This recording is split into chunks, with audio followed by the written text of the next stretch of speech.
Hello. Okay, and there we go. YouTube just picked up the feed. Hello, everybody. Cool. Greetings, Thank sentient you. beings. Hello. So we've got a few people, a few of the regulars in the side chat. I see Nerdy Rodent, Robert X, and Critical Cripple. Oh, sorry, I got an echo. I've got a... There we go. I need to mute the YouTube. I really wish YouTube would let you mute it before the thing started. Both for this instance and also because when people have premieres coming up, I really wish I could mute it so I don't get blasted by that stupid 2-minute countdown music. Oh, isn't that awful? God. Yeah. Well, and why can't YouTube have a selection? Why can't they have like at least half a dozen different music pieces you can choose from? You know, different styles of music, so it's not that same annoying techno thing. Oh, I wouldn't call that techno. I would call that Elevator music. third-rate elevator music. Well, see, it's not even elevator music because it's all synthesized. It's none of its actual instruments. Well, it certainly isn't techno. Well, okay, I call it techno because it's all synthesized. All right, I can buy that. But I bet you they had a contest, an internal contest, to see who could come up with the worst possible music for that, and that's what won. Well, you know, it's one of those things that's designed to get your attention. Mm-hmm. So it's kind of like the protocol of, okay, what's the most high-pitched, annoying noise we can come up with? So that's going to force everybody to open this window. I'm sure that was the thinking behind it. Well, they succeeded, that's for sure. Hey, I may have to break away if this cardiologist that's supposed to come in to the room comes in. Well, yeah, of course. Okay. Yeah, if you got the doctors coming in to check on you. Oh. And I just lost my spoon. Yeah, I'm just getting myself going here. Okay. Since For this 2 nights, I'd gotten a total of 3 hours sleep. So, Oh, of course, joy. today, since I had something I had to wake up for, now my body was willing to sleep. That's inconvenient. I've only gotten about 4 hours sleep since Friday morning. Yeah, so I've been out of bed less than an hour now trying to get things assembled here. And trying not to burn myself on my teacup because I'm missing random bits of skin here and there.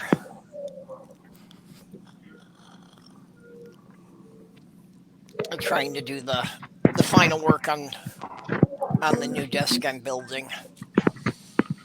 And yeah, the belt sander is real good at taking off patches of skin off my fingers. Oh yeah. A very handy tool indeed.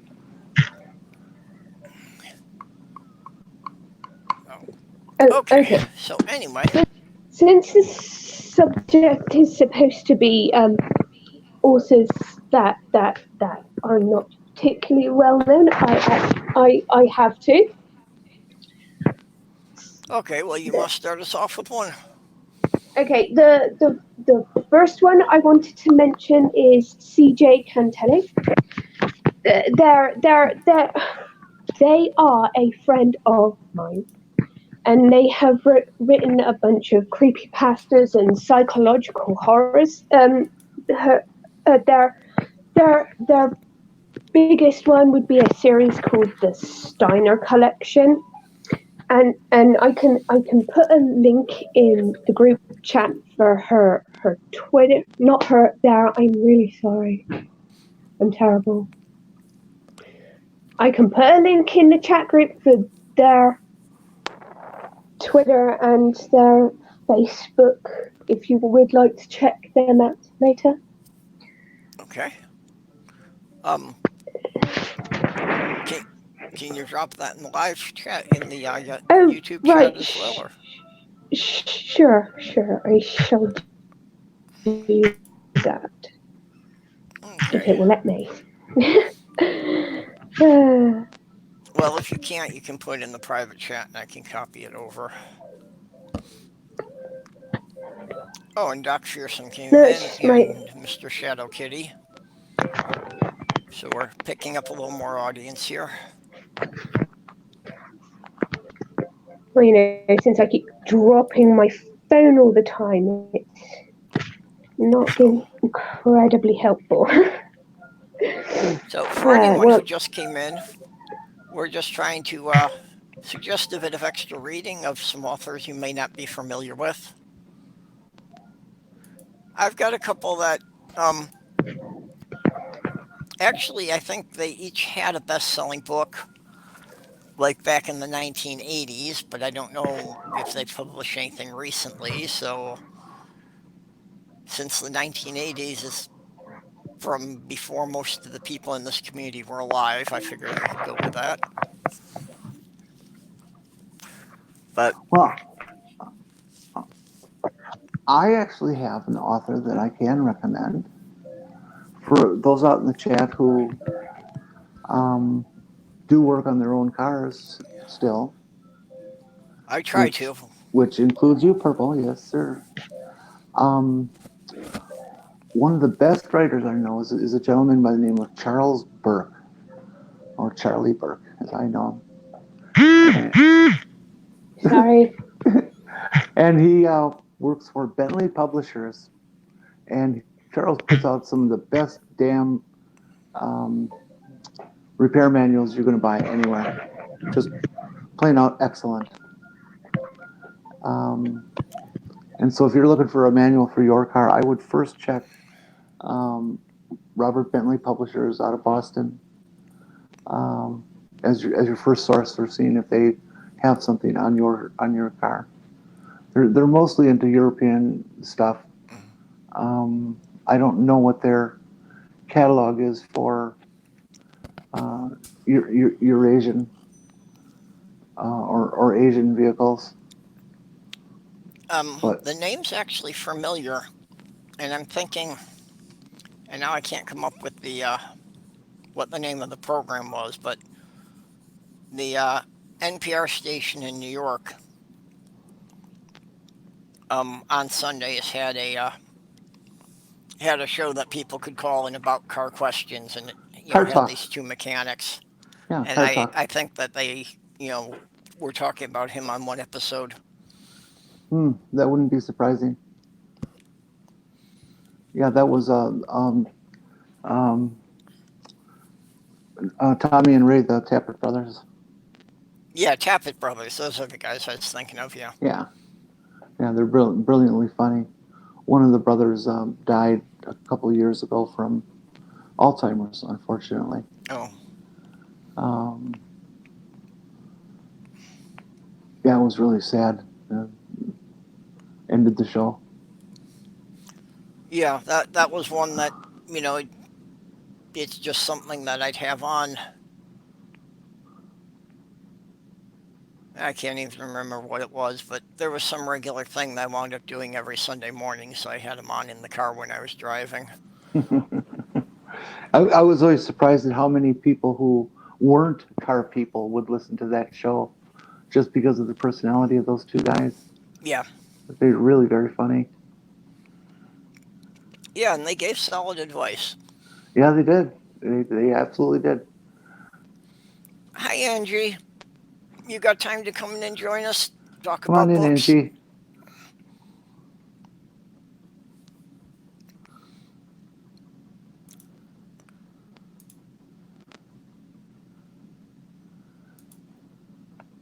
I recently got a Audible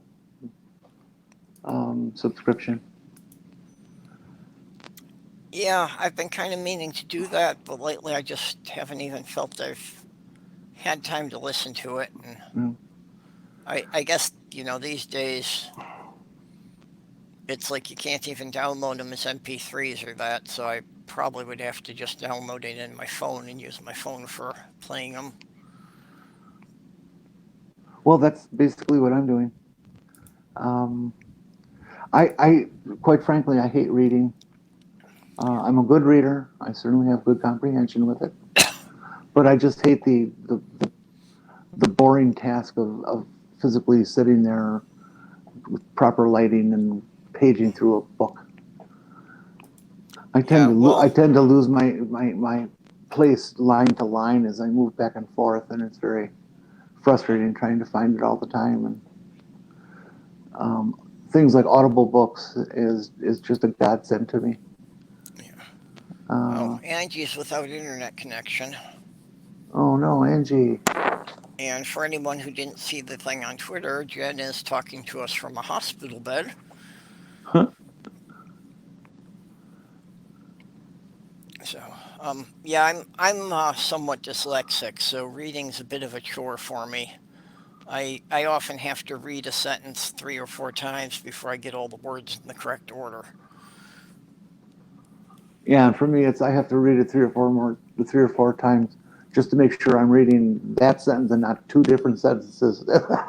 Yeah, yeah. So for me, it tends to be a very slow process, and listening to audiobooks works much better Yeah. because I don't get as much of that in my hearing. It does actually still happen sometimes when I'm listening to things, and that's why I have a lot of problem with people who talk too fast.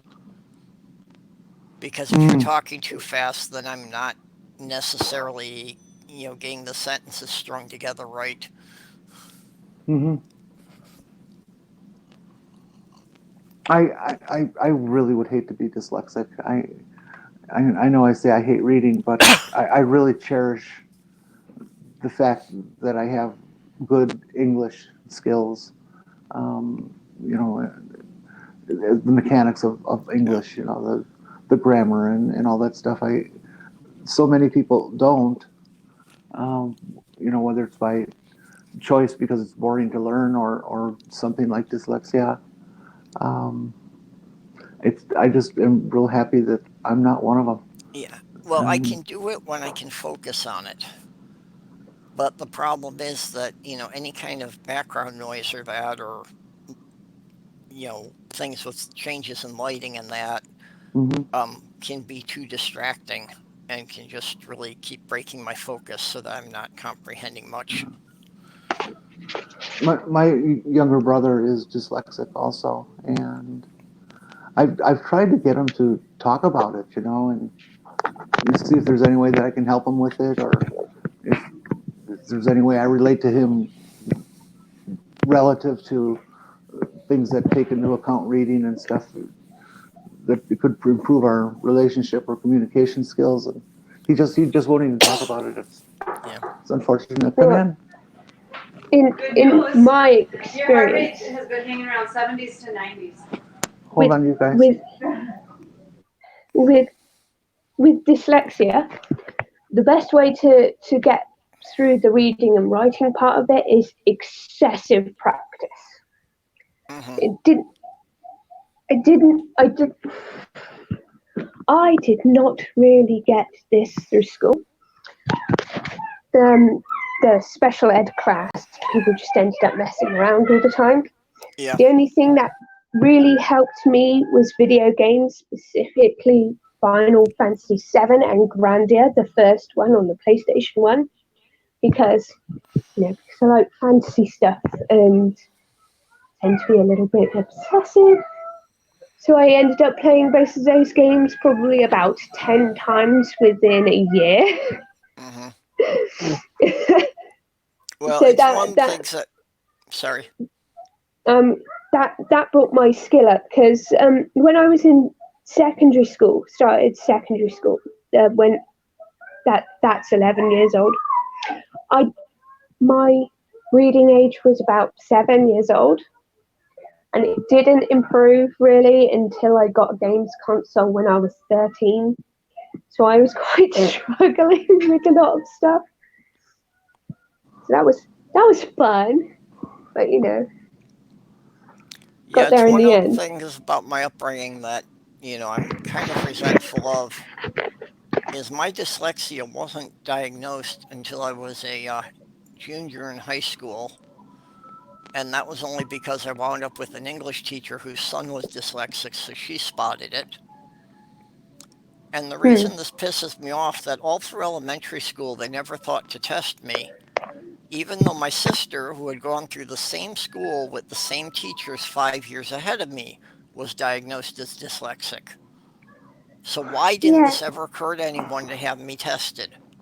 Well, because I was. quite frankly, even 20 years ago, they considered you stupid for being dyslexic rather than it being a mental disorder or a learning Yeah, difficulty. but see, like I say, it's like things I could really focus on, I did well on. So basically, it's like I didn't do well in the general classwork. I had trouble getting my homework done, but then I'd always get at least a B on the term paper, so they could never fail me. The big research projects I always did real well on.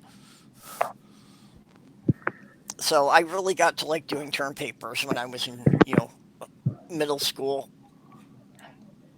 See, I was Hmm. wondering, Perp, when you were talking about that, that was dyslexia something that was um, recognized and diagnosed, or I should say, tested for on a routine basis. You're what, about 10 years younger than me, so Yeah. Well, it, I'm. it wasn't on a routine basis, but it was known about, so when they saw Sorry. certain students that were struggling, they would test for it. Mhm.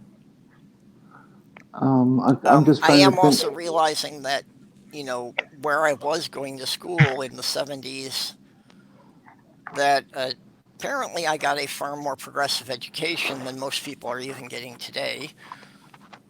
And I'm crediting this to do with that it was a heavily Jewish community. So a lot of the problems we're having are with the Christian influence, and it's like since most of the school board were Jews, I I do think it's one of the things I respect about the Jewish, traditions as a community, that I do feel they put a lot more emphasis on good education. Hmm. It's interesting that you mentioned that because my brother, who's 5 years younger than me, so right in between you and um,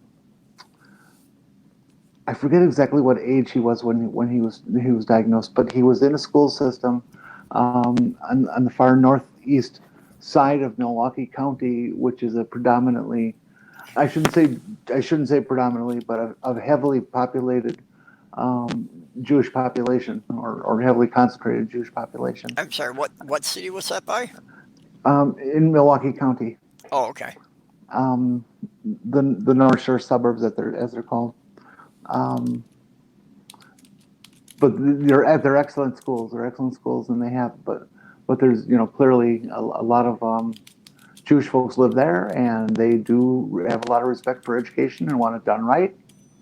And it looks like John benefited from it because he was pulled from standard classes and put into special tutoring for dyslexia to work past it. And before that diagnosis with him, I had never even heard the term before. Yeah, I grew up in the northern Chicago suburbs, so Okay. it's kind of linked in that area. Mm-hmm. It's and especially the way things have developed now that you basically have suburbs stretching continuously from Chicago to Milwaukee. Yeah. Yeah. It's pretty well populated. Yeah, I mean, the two are only about an hour and a half drive between them. So it's like that whole area in between is just, people who are commuting to one city or the other. Mm-hmm. So, well, for my part, as far as the authors go, um, the first one I'd like to recommend, um, I know there's a lot of people are into science fiction. You should check out Leo Frankowski. His best known series is The Cross Time Engineer. which I think is up to about 6 books now. I actually only read the first four. But the premise of it is he was a 20th century Polish engineer who accidentally got transported back in time to the 13th century. And, knowing his history, realized that once he figured out, the calendar they were using and figured out what the actual date was, that the Mongols were going to be invading Poland in about 7 years. So he set about to industrialize Poland to have an army to hold off the Mongols. Oh, that's interesting. And just basically with everything he could remember of modern technology, and just trying to set up a school to teach the people the basics of the technology and engineering for how they could build weapons to drive the Mongols back. Now, did he have to let on to them that they're doing this before this thing that's going to happen in 7 years, or? Well, like the local noble, who saw over the province. Um, well, the first guy kind of they ran into on the road when he was trying to figure out where he was a priest. So he confessed it to the priest, and the local noble kind of got it from the priest. So it's like the people who were in charge of running things knew it, but the average citizens didn't know about it. I've played that game with myself for a brain exercise. Well, how would I explain I'm from the future to somebody from the year blah blah blah? How would you convince them that you're not a nutcase? Yeah, well, and I've actually one of my novel manuscripts that I've shelved. I don't know if I'm going to finish it or not. Is based on a group of time travelers that I refer to as the recorders, because their stated purpose is to go back as observers to events in history to attempt to record a less biased version of human history. Hmm. That's at least their Why? stated purpose. That's not necessarily what they're actually doing, because they wind up meddling in a lot of things. But Why would you try and convince them you're from the future when you can pull off a bunch of average magic tricks and make them think that you're an all-powerful wizard? well, it depends on where and when you plan to land. And one of the stories I was working on, and part of it is showing that because of human nature, trying to give people warnings is often futile because they won't believe you. Yep. So one of the episodes I was working with was them trying to prevent the Titanic disaster. And they really can't get much of anybody to listen to them, so the Titanic sinks anyway. But the one person they got to listen to them was the captain of the Californian, which was a ship that saw the Titanic setting off distress rockets and sat there all night several miles away and waited, doing nothing. And to this day, nobody has a good explanation for why that ship did not go to rescue the survivors until daylight. So I'm playing the angle that he didn't go because the time travelers warned him that if he went rushing in there, his ship was likely to get torn up by the icebergs also. So he waited until he could see what he was doing. Well, I can't poke holes in that logic.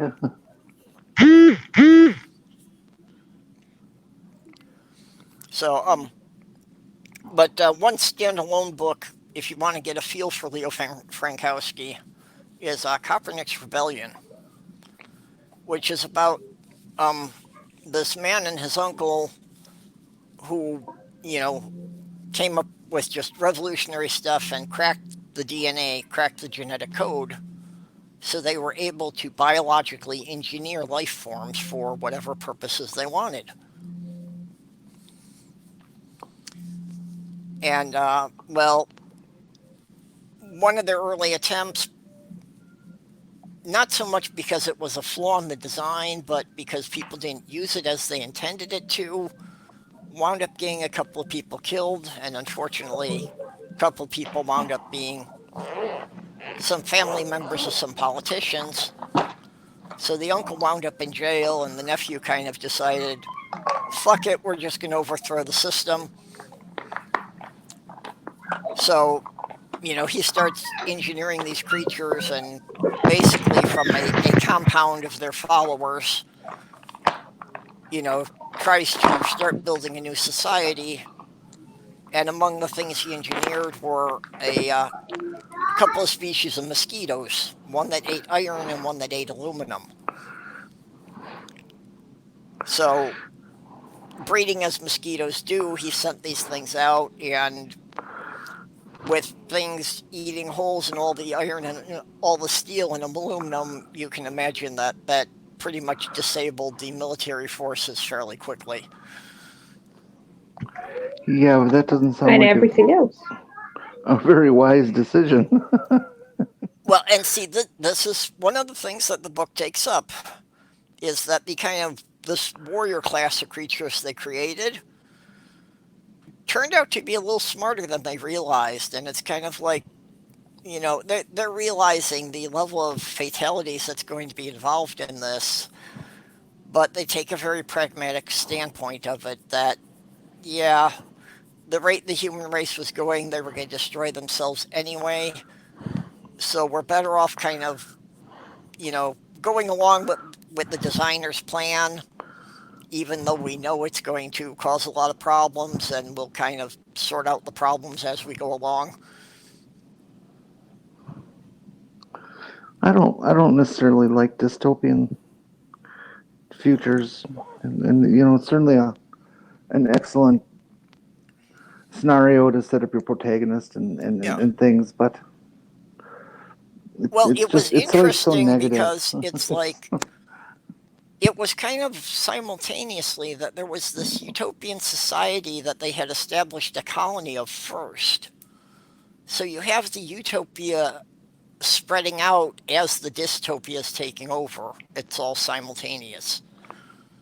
But of course, the more remote regions, it's more difficult to get supplies to and such. So, yeah, there were a lot of people that were having trouble. But also, part of his rationale was that the people in the most remote regions, like, in Africa and that, had never really developed that much technology to begin with. So it's like they could undergo the change without really noticing that much. The people who were still living in grass huts really weren't being affected by this at all. Well, yeah. If you don't use it, it's going to pass you by. Yeah, well, people who weren't dependent on having a lot of metal, it didn't make a difference. If they were cooking in clay pots and living in grass huts, yeah, they could just shrug it off.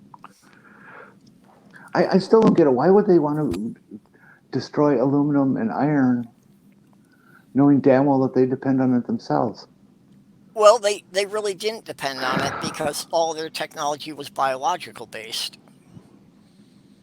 Ah, I see. So they did not really need refined metals for their technology. Okay, well, that settles that. So, yeah, that's one standalone book that's interesting and would give you a flavor for the author. And if you like that, then you can go and check out the Cross Time Engineer series, which, like I say, by the end of the 1990s, I think was up to 6 books. What we should do here is take the opportunity of topic to recommend to people our own Dead Kennedy in Space. I'm sorry, I missed what you were saying there. That we should recommend our own Dead Kennedy in Space. He's authored 2 or 3 sci-fi books that are for sale on Amazon, and I've heard a couple people who have gotten them and read them that they're quite nice, that they like them a lot. Okay, I haven't read any of his yet, so. I think if you go to track him down on Twitter, as Dead Kennedy in Space, that you would be able to get specific titles so you know how to look them up on Amazon. Oh, I wonder if he has Audible. That would be neat. Support your local artist. Yep, that would be cool. Okay, well, I'm just going to get the right tab here.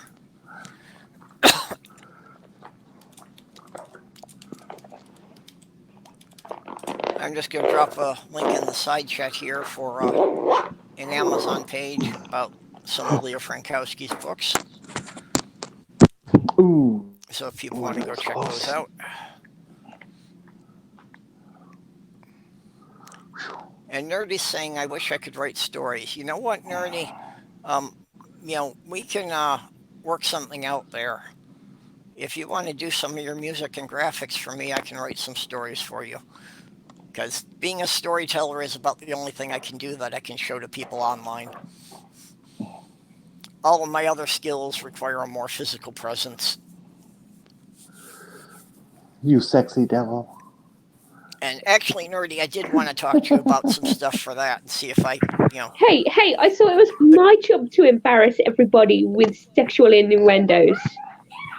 Oh, come on. You've heard me on movie night. Actually, no. I thought it was just an internet thing. Oh, well, you'll have to come to movie night one of these nights. It's tough hours for you folks in Europe, but it's a good show. My sleeping patterns all over the place. So I can't guarantee anything past 9 o'clock. Well, you've got kids to watch, so you actually need to get sleep. Yeah. For you, it's a wake up early morning show. If you wake up at 5 or so, you could catch it. Yeah. Depending where you are, it's like 5 or 6 o'clock in the morning for the UK.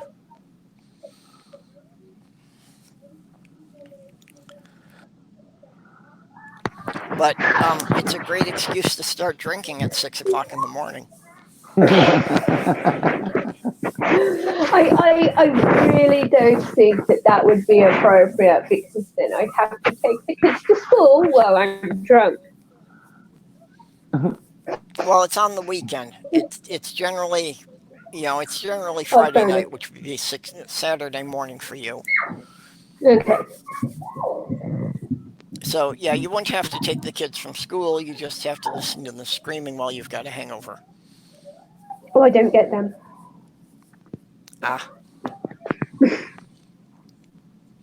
I found out for me it was the sugar. It took me many years to realize that I was allergic to sugar cane. So things made with beet sugar I'm fine with. Things made with sugar cane I have a problem with, and it always gives me migraines. So apparently I was getting a hangover depending on which brand of mixer I was using.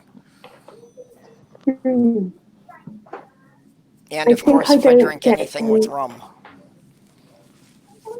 Yeah, I can't drink rum for that, so I've got to stick to the whiskey. Rum is my favorite pickle. No, I think I don't really get them because I don't really drink. It's probably like once or time in severe dental pain. You know me and dentists, so you can probably understand why I would take that method. Yeah, I used to be like that I literally would go through like 2 bottles of whiskey a year. And since I've been living in the situation I'm in now, I can understand why alcoholism is so prevalent up here. The county I live in, actually their only claim to fame at this point is this county has had the highest rate of alcoholism in the country for 10 of the last 12 years. Ooh. And having been stuck living here for a couple of years, I'm understanding why. Ooh. Oral, is that background noise on your end? Sure ain't That's not me. me. Okay, I'm getting an awful lot of Okay. noise, almost like Is somebody's it like scraping their music? cell phone against something. No, it's like somebody scratching paper over a mic or something like that. Yeah, it's like a scuffing noise from what I'm hearing. So it could just be a bad internet connection somewhere. See, if it was music, I could blame it on the kids because I can hear it from here when we've got my Xbox. Yeah, well, They that's let I was thinking it might be clean background it noise for of me. something that kids were doing there. Oh Okay, my god, anyway. I want to get the Yeah, VR PlayStation because I discovered that there is a VR version of Skyrim, and I'm quite obsessed with that game. I keep going back to it all the time, and then I find out that there's a VR version, and it's like, I really want that, but it's like buying a console for nearly 300 quid just for the sake of one game, and it's not like I haven't done that before, but I really shouldn't. Sorry. Hmm.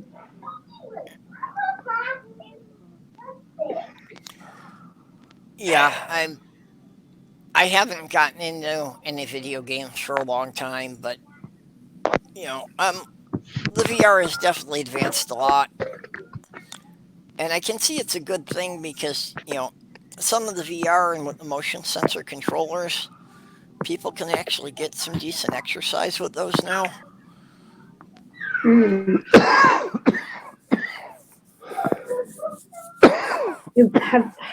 Have you seen the adverts for that music game where it looks like you're wielding lightsabers and hitting all the markers for it? I can't remember Yeah, what it's called like though. I said, I don't pay much attention to those, but um, Bionic Dance has done a couple of videos of her um, playing this virtual reality game, which actually looks like it was based on the game in the Tron movie. And that's, yeah, she was saying that she really works up a heavy sweat, doing that for 15, 20 minutes. Hmm. And I can see it. It's a very active thing. It looks to be on the level of playing tennis at least.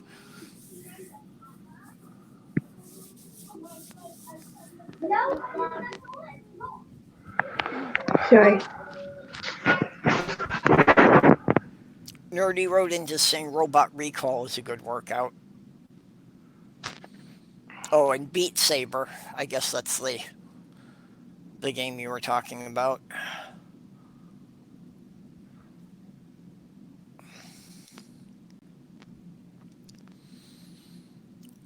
Oh, okay. I had to check again, make sure my mic's properly on. So, another author I would recommend, and this is more people who are more into fantasy genre, is Rick Cook. Um, who did a whole series. The first book in his series is Wizard's Bane. And again, I'm not sure how many books there are in the series now. I read the first 3 or 4. And kind of on a similar vein to the Cross Time Engineer, but this is a case of a computer programmer who winds up being summoned into a world where magic actually works. Well, that would be And cool. he goes about studying it and realizing that, while it's while their universe has different laws, it still has natural laws that can be followed. And people have kind of been haphazardly, through trial and error, coming up with magical spells that work. But he starts, figuring out these natural laws and figuring that the magic can actually be kind of programmed the same way he programs computer languages. And it's kind of summed up at one point, by the evil wizard in his lair talking to his henchman, just after this miraculous thing has happened, and he's like, who has magic powerful enough to do this? And, they're saying that, well, this really wasn't a great spell. This was more like 100 tiny spells all pushing in the same direction. So, especially for anyone who understands a bit about computer programming, well, it's a good series regardless. If you understand a bit about computer programming, there will be a lot more jokes in there that you'll understand. So I will also drop an Amazon page for Rick Cook here. But yeah, Wizard's Bane was the first one in the series.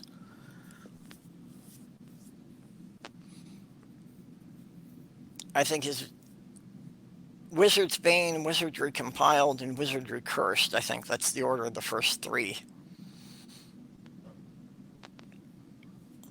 But yeah, some very interesting twists, and a lot of the magic in this world is involved with, what they refer to as summoning demons. But of course, everything he writes is based on his own reference. So, when this girl he's been pining after gets kidnapped, to search for her, he sets up this program to generate these search demons. But since they're based on his own reference, the demons wind up coming out looking like R2D2. So, that then when they finally find her, one of them keeps whistling, "She's here, she's here." That sounds amusing. Yeah, so it's got a lot of good little jokes, and I hope it's not too dated, but because there are enough Star Wars references, I think that, people still get the jokes even if it's from the 70s and 80s.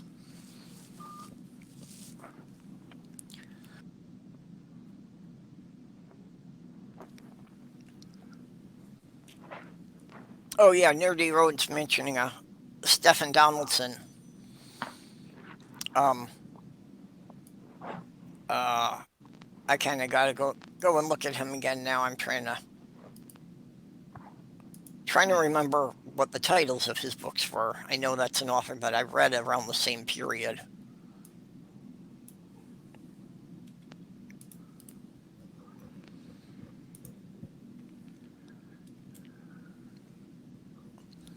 Of course, as a teenager, I was also a oh yeah, The War Within by Stephen R. Donaldson. I have something I would like to recommend. Um, if if through all your years of going through public education, or even private, I guess, no teacher ever forced you to read. I'm gonna turn it down now, because now you're in the 60s. Okay. I'm gonna turn it down to Um, 10. If a teacher has not forced you to read Of Mice and Men, by Steinbeck, John Steinbeck, you Yeah, really, really, really, really must. yeah, it is one um, of the classics. it really is, and it's Yeah, an easy read, surprisingly. Um, but I don't know. I've read it like 4 times in my life, and every time I get some more out of it, Well, relating to um, human relations and the depth of ego and how far we'll go to preserve ourselves and how far we'll go to protect another person and how far we'll go to destroy another person. It's really it's just a great play book. I've seen it as a play also. I like it. Yeah, I'm more I've familiar. seen it as miniseries, but Hmm. Yeah, not read it. that's I what I would was like gonna to say. see high I'm more schools do familiar that. with the TV adaptations, but I did read it at one point, and I would. I'm sorry. Go ahead. yeah, I'd have to check which version it was, but there was one movie version of it that was very well done and quite reliable to the book. Well, the first time I read it. I had seen it on. It was on television. Um, Hallmark Masterpiece Theater or whatever they called it, Hallmark Theater, did Of Mice and Men, and I learned that I don't know. I think it was in fifth grade, sixth grade, something like that. And I learned that I could get it in a book, and so I actually went to the library and checked it out. And it was written in like a script for a play. The version I read, and I thought that was kind of neat. And it took a while before I realized that it was actually a book. um, but yeah, take the time to do it. It's a classic, folks, for Yeah, a I'm reason. looking at it on IMDb. I didn't realize it had been remade so many times. I think that the one that I was thinking of,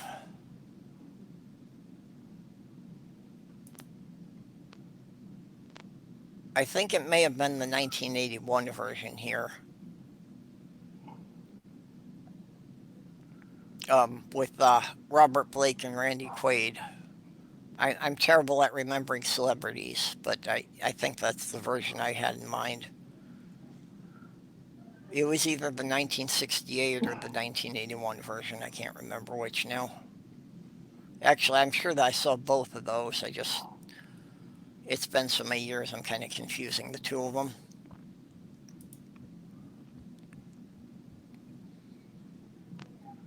Um, Backtracking just a little bit,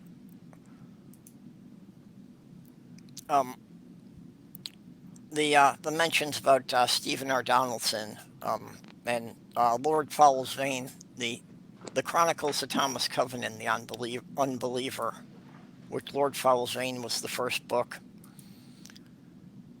And overall they were well written books, but there are things in there that I think could trigger some people.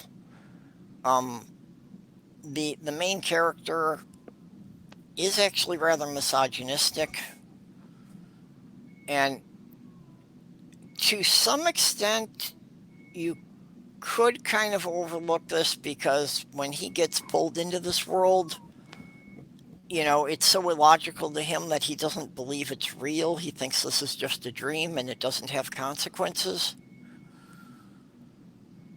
So yeah, he does some things at that point that are not good.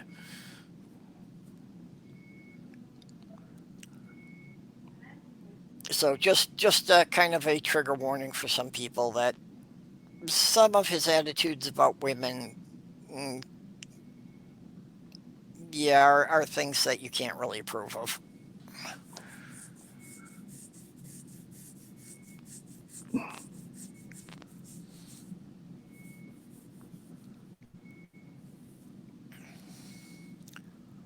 So Doc Fearson says he's working on a pen and paper version of the Elder Scrolls, taking place in the modern era. So he's working on that as a role playing game, which I'm role playing in general is more accepted now than what it used to be. I think it is still underrated. It is a unique form of storytelling. A good game master has to be able to have a story plotted out, but be able to improvise quickly if the characters do something he doesn't expect.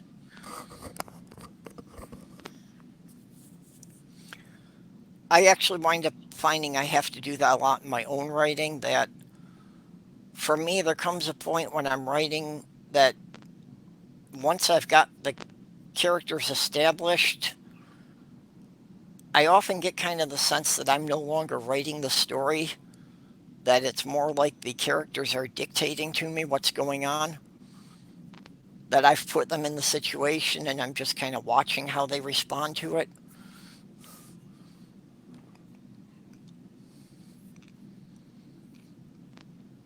Oh, and now I wish we had Faye in here. Yeah, Where is she?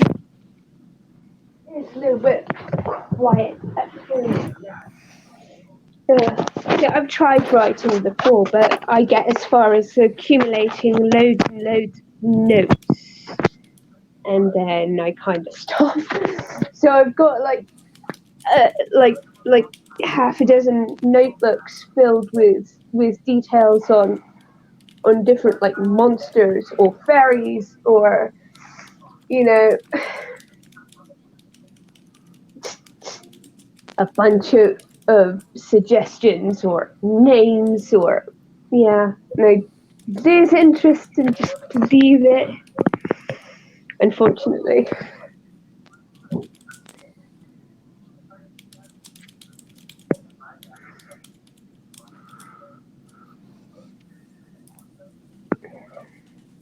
I So, mean, what kind of stuff do you write, Orla? I attempt to write fantasy stuff, but it doesn't get very far. Hmm. I mean, it's like I'm good at having ideas and not very good at actually carrying things out. Hmm.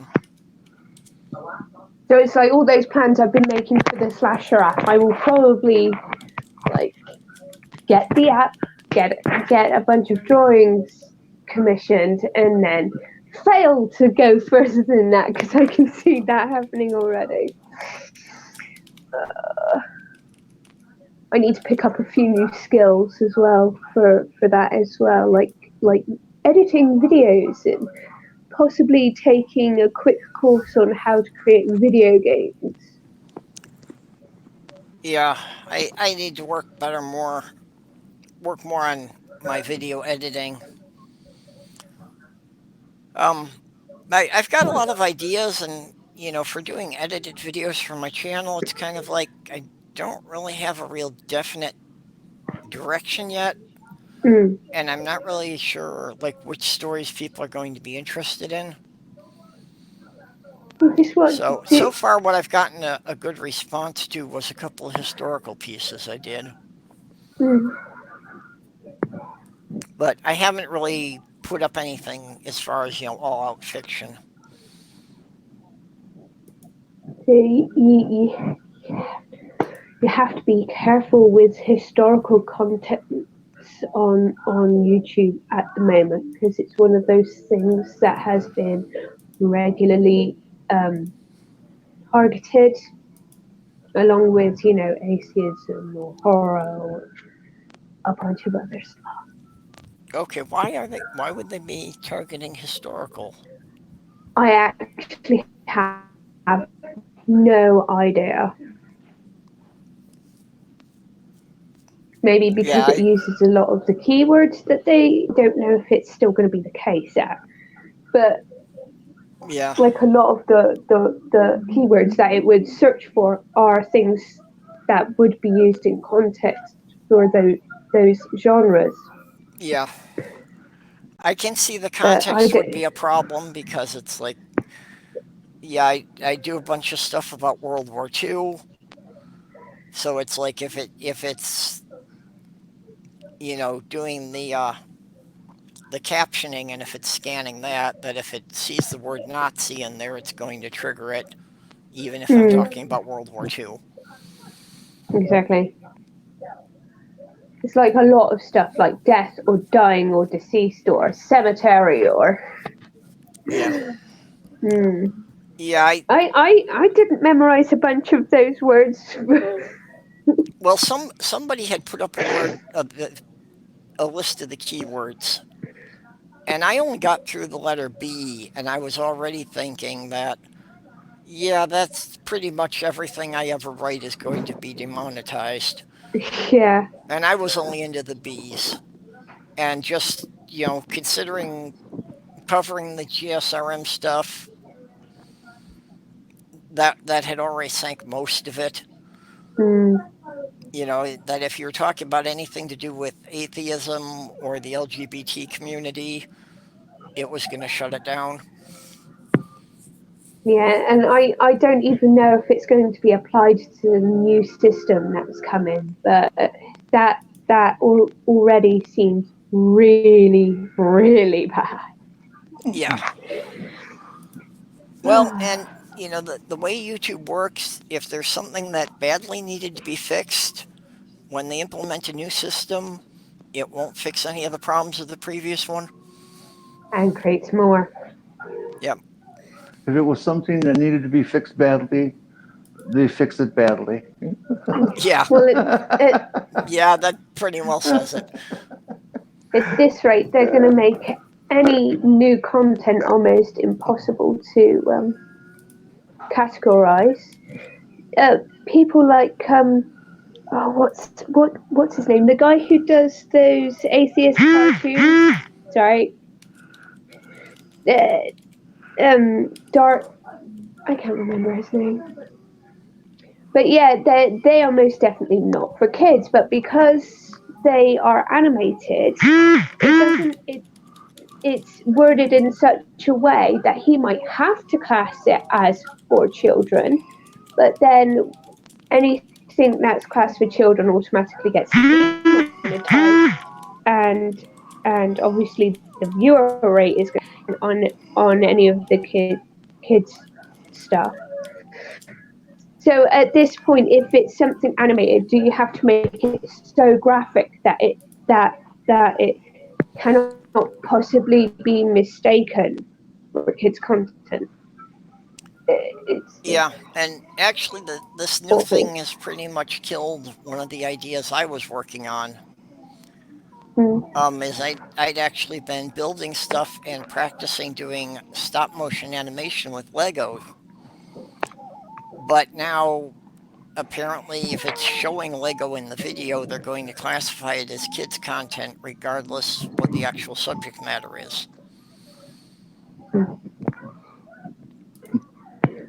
Which I, All I I can see can a see huge this. problem with. I can see a huge problem with that because I know that there is a channel out there that I had run across. I can't find it now, but it was an atheist channel that reenacted Bible scenes in Lego. Oh, And I it's saw like, one of those once. yeah, and it's like, okay, this is going to be classified as children's stuff, but this was never intended for children. And in I fact, mean, it. at one of the recent Lego conventions, a creator was told to remove his display because all the display was a series of scenes from the Bible recreated in Lego. And even in Lego and being completely accurate to the Bible, they considered this too graphic.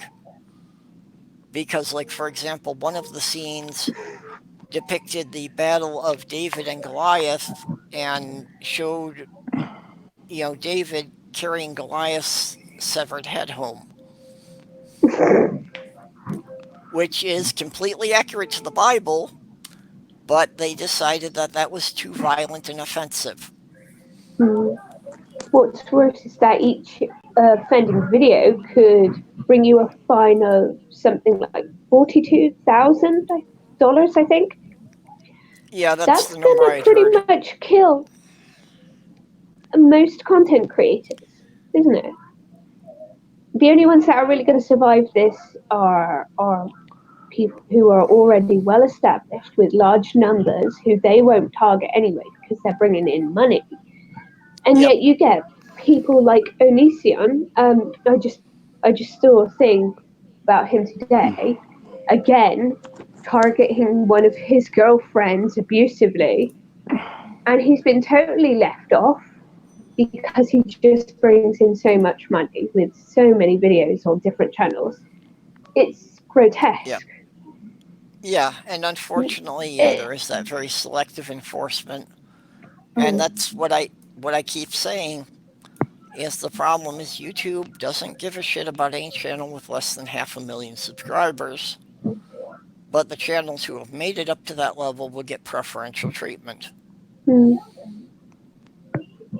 And of course, it's stopping anyone else from growing as well. So Yeah, eventually, all the old channels are going to die, and they've got nothing to replace it with, even if somehow Well, everyone doesn't leave after this.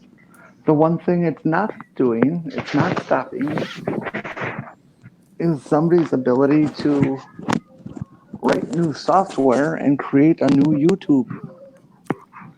yeah. Well, Well, the the the the thing is major that hang up with that is the capital investment required for the huge servers. Well, yeah, and they had to start somewhere small too. Yeah, but see, at the time when YouTube was small, there was no there competition. Right, but that doesn't mean you can't compete.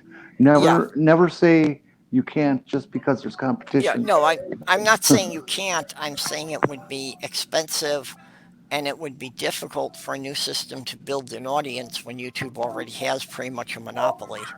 Mhm. It would really be very much along the same lines of trying to are start a new telephone company today. Well, if we all genuinely believe that the viewers flock to the small creators, Yep. then it's possible. Hmm. If they don't flock to the small there are creators, then already it's not that it wouldn't work. already several other platforms like the podcast and Podbean and D Live and B Shoot, and do believe that they will have revenue through donations, and then or adverts, and then you have people putting up their Patreons as well. So there are options, but you wouldn't gain as much revenue as if you were working with YouTube, because more or less has the monopoly on Well, individuals creating their own content. and the big I difference I'm hearing with everybody is that there are a lot of services you can go to do streaming. There really isn't a good place to upload edited videos. And okay. But I think if they wanted to get on it, I actually think Patreon is the one in the best position to do that because they already have the ability for creators to upload videos for their subscribers to preview. mm, So I think if Patreon expanded on that, it would be good for them because their business would grow by getting the smaller channels to grow because the more subscribers and the more Patreon sponsors a small channel gets, the more money Patreon is getting. yeah, but with that, the most of what you see on Patreon, people are already going to have to know of your existence and search for the individual creators and donate to be able to view those things. Well, Most people find their creators from other sites like YouTube. So you'd have to still be yeah. on YouTube. But if you couldn't create content for YouTube because of their shitty practices, that's not really going to work out very well. Well, the main thing that Patreon would have to work on is, having a good search engine so that people could search by author or by topic and find new creators. Honestly, I think they could solve all their problems if they just adhered to the same rating system as TV and movies and video games. Oh yeah, I agree. It's For YouTube, that would go a long way if they would just allow contents to mark their creators or mark their videos as being for children or for all audiences, or give it a PG or R or a mature rating.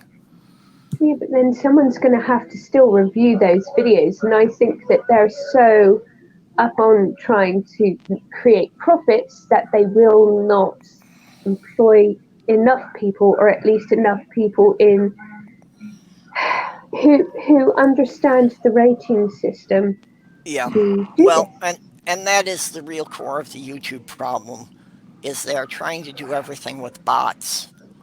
And it is so hard to get a human being to actually read anything if you have a complaint. Unless you have a lot of subscribers already. Yeah. Well, again, unless you have at least 100,000 subscribers, your chance of getting a human to ever look at your appeal is virtually insignificant. Mm.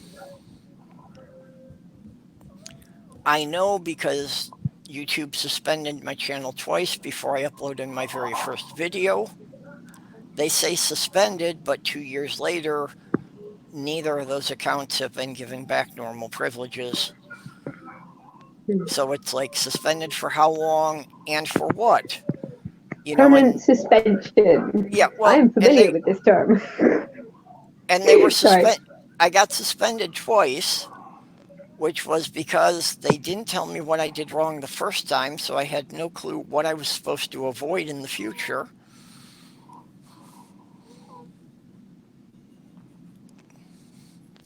And that's how do you get anywhere if they don't even tell you what mistake you Oh, made?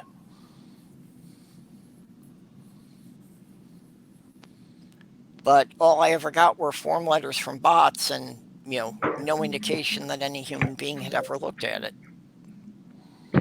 See, apparently, when they demonetize videos without giving specific reasons, that is classed as basically firing someone with without a reason, which is illegal in the EU, and they can actually be sued for this, which there have been several threats. Well, yeah, it's probably going to come to some lawsuits before they start looking into things. But like I say, mine were Mm. suspended before I ever uploaded videos. So this was just based on the activity of me commenting on other people's videos. I'm So my wondering if best it's even guess, legal to wipe out people's entire Google accounts for stuff that they do on YouTube, because oh, you are generally paying for stuff through Google. You might have bought films and you might have bought video games. You might have several subscriptions through your Google yeah, account, and you're going to that's the lose part all I of was that. So wondering does it about. become theft or Yeah, fraud at that point?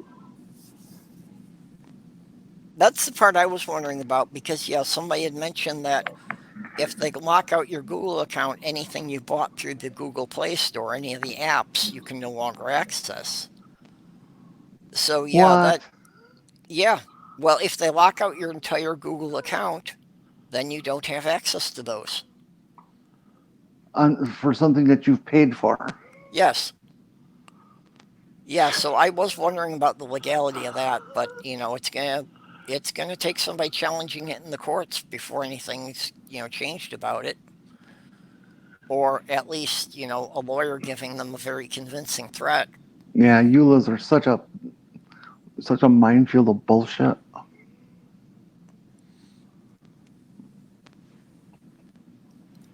I do not like EULAs.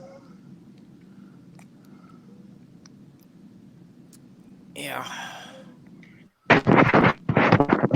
I wanted to address something that Nerdy said about kids lying when they press the over 18 buttons. Yeah. And the thing is, you put parental controls on your computer. Seriously, you have any games console these days? They are all chock full of parental controls. You can limit time, you can limit games they play, the sites they visit. There's pretty much no excuse unless you're a lazy parent or you've had a discussion with your kid about what is and is not appropriate, and to adhere to those rules, because you can still check up on them with your Yep. or or or their internet history, you know. Well, and when I was I raising just kids, we had a simple solution. The only computer in the house that was connected to the internet was in the living room. So there were people walking by behind you anytime you were using it. So the kids weren't going to be looking at any, really questionable sites because their mother or I was likely to walk in at any time.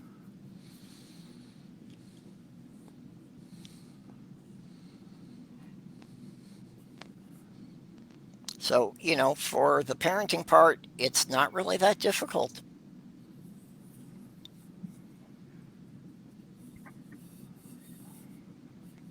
I mean, it was And like this that was, Momo scare. Sorry, go on. no, go ahead. Go ahead. No, it was that Momo scare. If any of you remember, uh, about that statue, and then supposedly someone had hacked into YouTube and was horrible messages over Peppa Pig cartoons. What it actually was is someone had made one specific to go and look for. It wouldn't crop up in kids programming because of the titles and the hashtags and stuff. And people were going absolutely insane over it. And it literally could be avoided if you either, well, they watch, always going to want to, or you put them on YouTube Kids or install your parental locks. Most no picky creators when it's very little effort to make sure your kids don't access this stuff. You Yeah. know. Well, yeah, it's like the problem is that most parents, you know, some of them are working, so they're out of the home so much they can't monitor things. But most of them just really don't pay attention to what their kids are into. And that's the real mistake is they don't have regular dialogues with their children and especially with teenagers. So they don't really know what their kids are interested in and don't have any idea what they might be looking at on the internet. It's like my eldest. He is into creepy pastas, and generally they are not really for kids. But as long as I know which ones he's actually listening to, I'm not really bothered by it. I mean, they're creepy or they might be violent, and there's very little sexual content in there. So I'm quite happy for him to go ahead and listen to it. You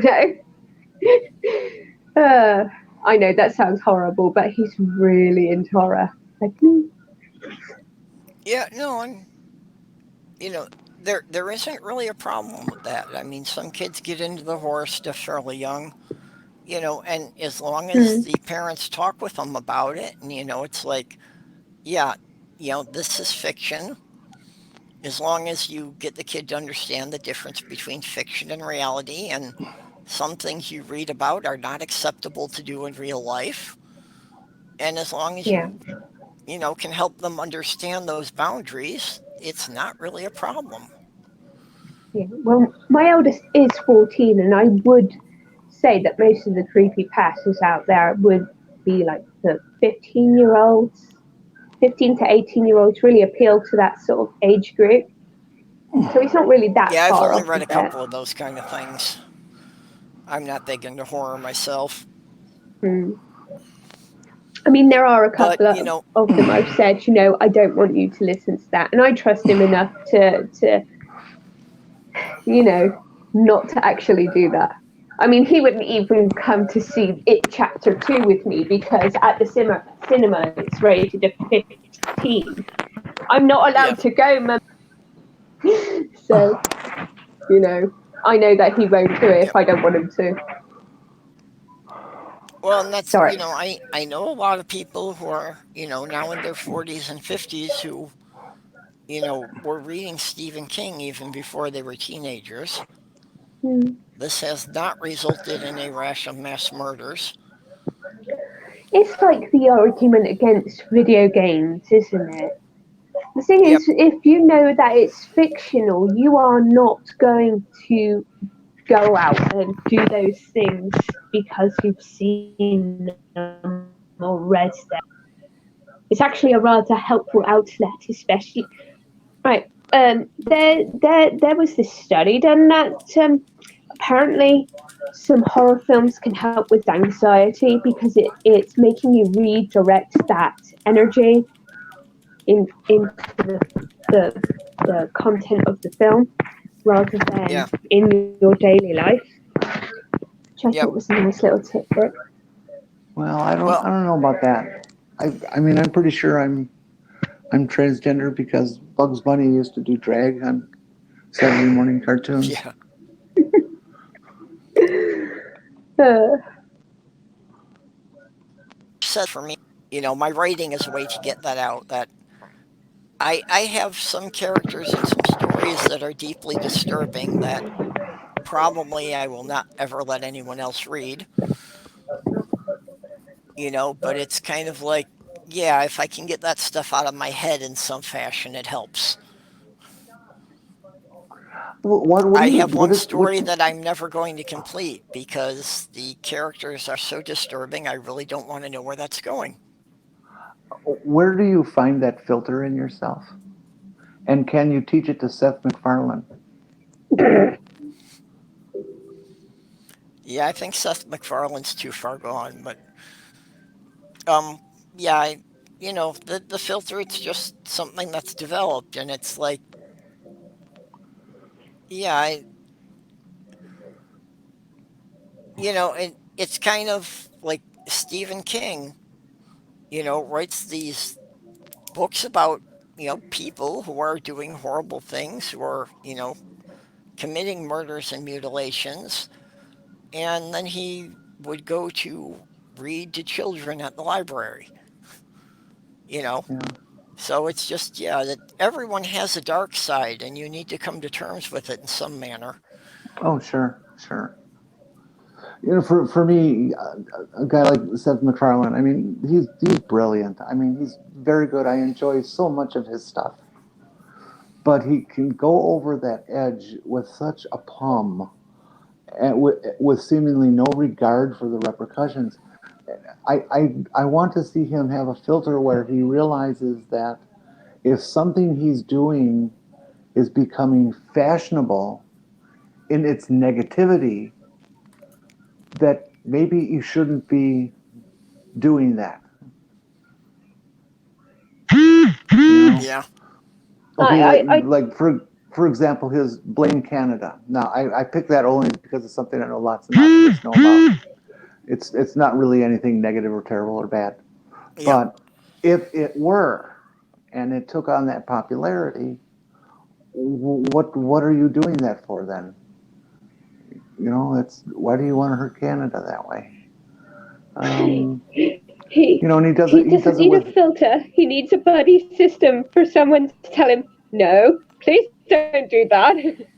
well, if that's what it takes, great. If we do it internally, we call it filter. If we do it externally, we call it a buddy. That'd be great too. I'm all for that. Something. yeah. Well, and actually, we were just talking about that on Twitter the other night. Um, not directly into dark things, but that George Lucas does much better in his writing when he collaborates with someone. Because, like, the stuff he wrote alone, like the prequels, are generally regarded as, you know, let's just, to be nice, not very well written. Because he pretty much had free reign and did those all by himself. So it's like, yeah, everybody needs somebody to read it over and say, this bit here, that's not good.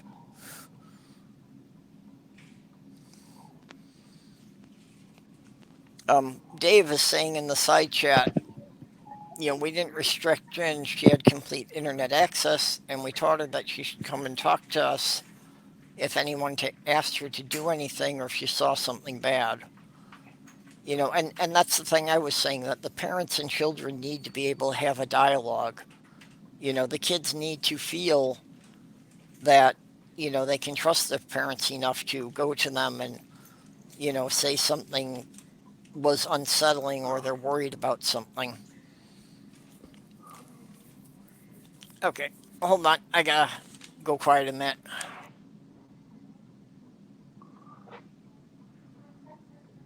Well, I'm sitting here in my hotel room. I mean, my hospital room, looking out over the Mississippi, or the confluence of the Mississippi and the La Crosse rivers. Um, in late fall, when all the trees are empty of their leaves, and we've got three large birds. I can't tell what they are. They don't fly like eagles. Their wing flap is the wrong rhythm. I don't think they're buzzards because they're moving too fast. Buzzards just don't fly fast, energetic. They might be closer than I think, and they might be large ravens. We have lots of those around here. And they're definitely doing some circling kind of stuff. But their wing flap rhythm is more like a raven than any bird of prey. It's pretty neat. They're looking to focus on something. If you've never watched eagles, crows and ravens have lots of fights with eagles, trying to steal their catch and mess Yeah, with them crows at their don't give a nests. shit.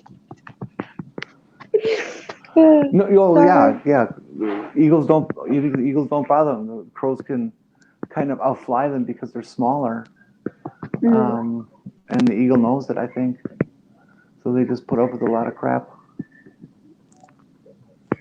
So the crow population around here has been going up, and the seagulls have been going down. It's marvelous. Because the crows will outright attack the seagulls, especially if they're honing in on their food source. The seagulls, greedy little bastards, and will attempt quite regularly to do this. But I have also noticed with the increase of crows, some of the smaller tits are also increasing. So I don't know if they're like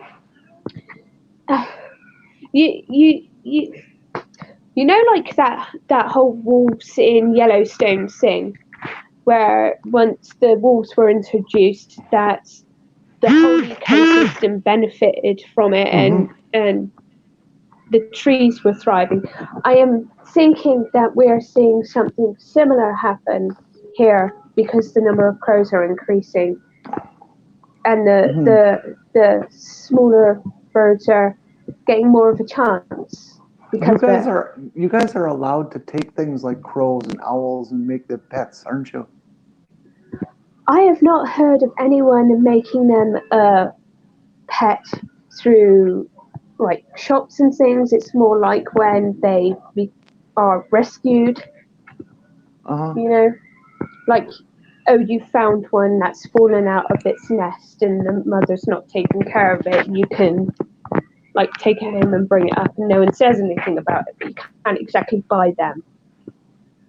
Well, I'm sure you probably could, but it's not exactly regular. I haven't really looked into this. But I love crows. I would love to have a crow or a raven as a pet. They're just so cool. They are wonderful. They're quite intelligent. They can identify people by their face, but like most intelligent creatures, they also make really stupid mistakes, like getting their head stuck in a fence. But apparently they can be quite difficult pets because of their intelligence. So yeah, they are known to abscond with things that they love in the house and hide them, and have crow banks of things that they've stolen. That they can learn to open even complex cabinetry that has many layers of stealth or not stealth, but protection to get in. They can figure it out, and which is part of what I admire so much about them. I think it's supposed to be related to something like a 7-year-old. Hey, Faye. Hi. Sorry, so late. What's going on? Oh, we had been talking about books and authors and got into some of our own writing. Oh, okay. That's very So, cool. yeah, I thought that would be stuff you should be included in. I appreciate that. Writing is very important to me. Um, I actually have an English degree. No one can tell. Well, I've written a book. Did you know that, Purple? No. It's the um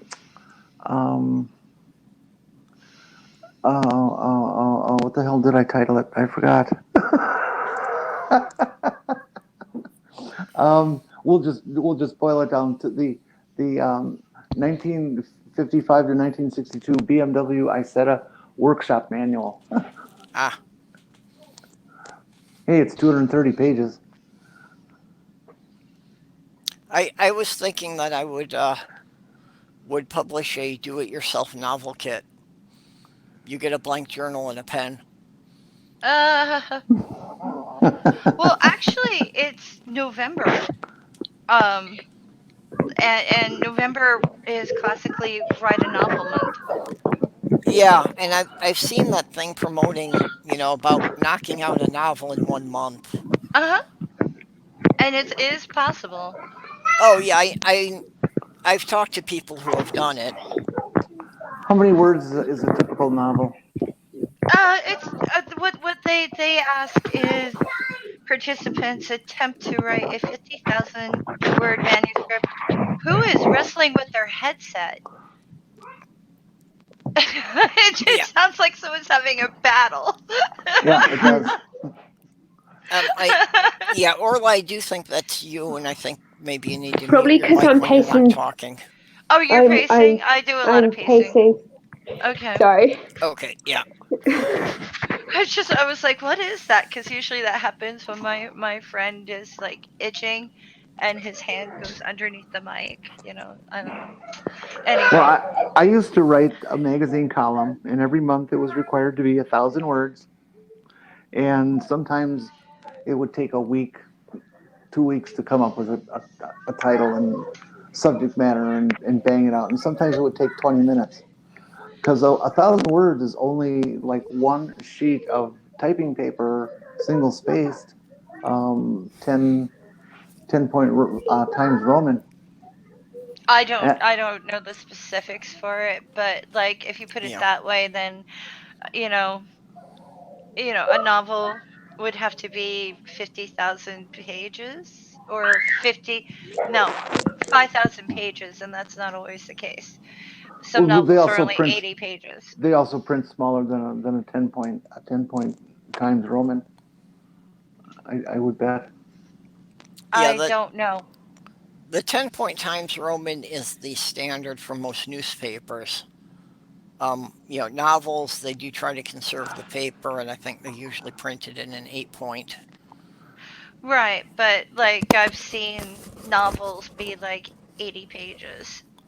Yeah, So, I mean, like Hmm. the right National Novel Writing Month does encourage you to write 50,000 word manuscript. However, it's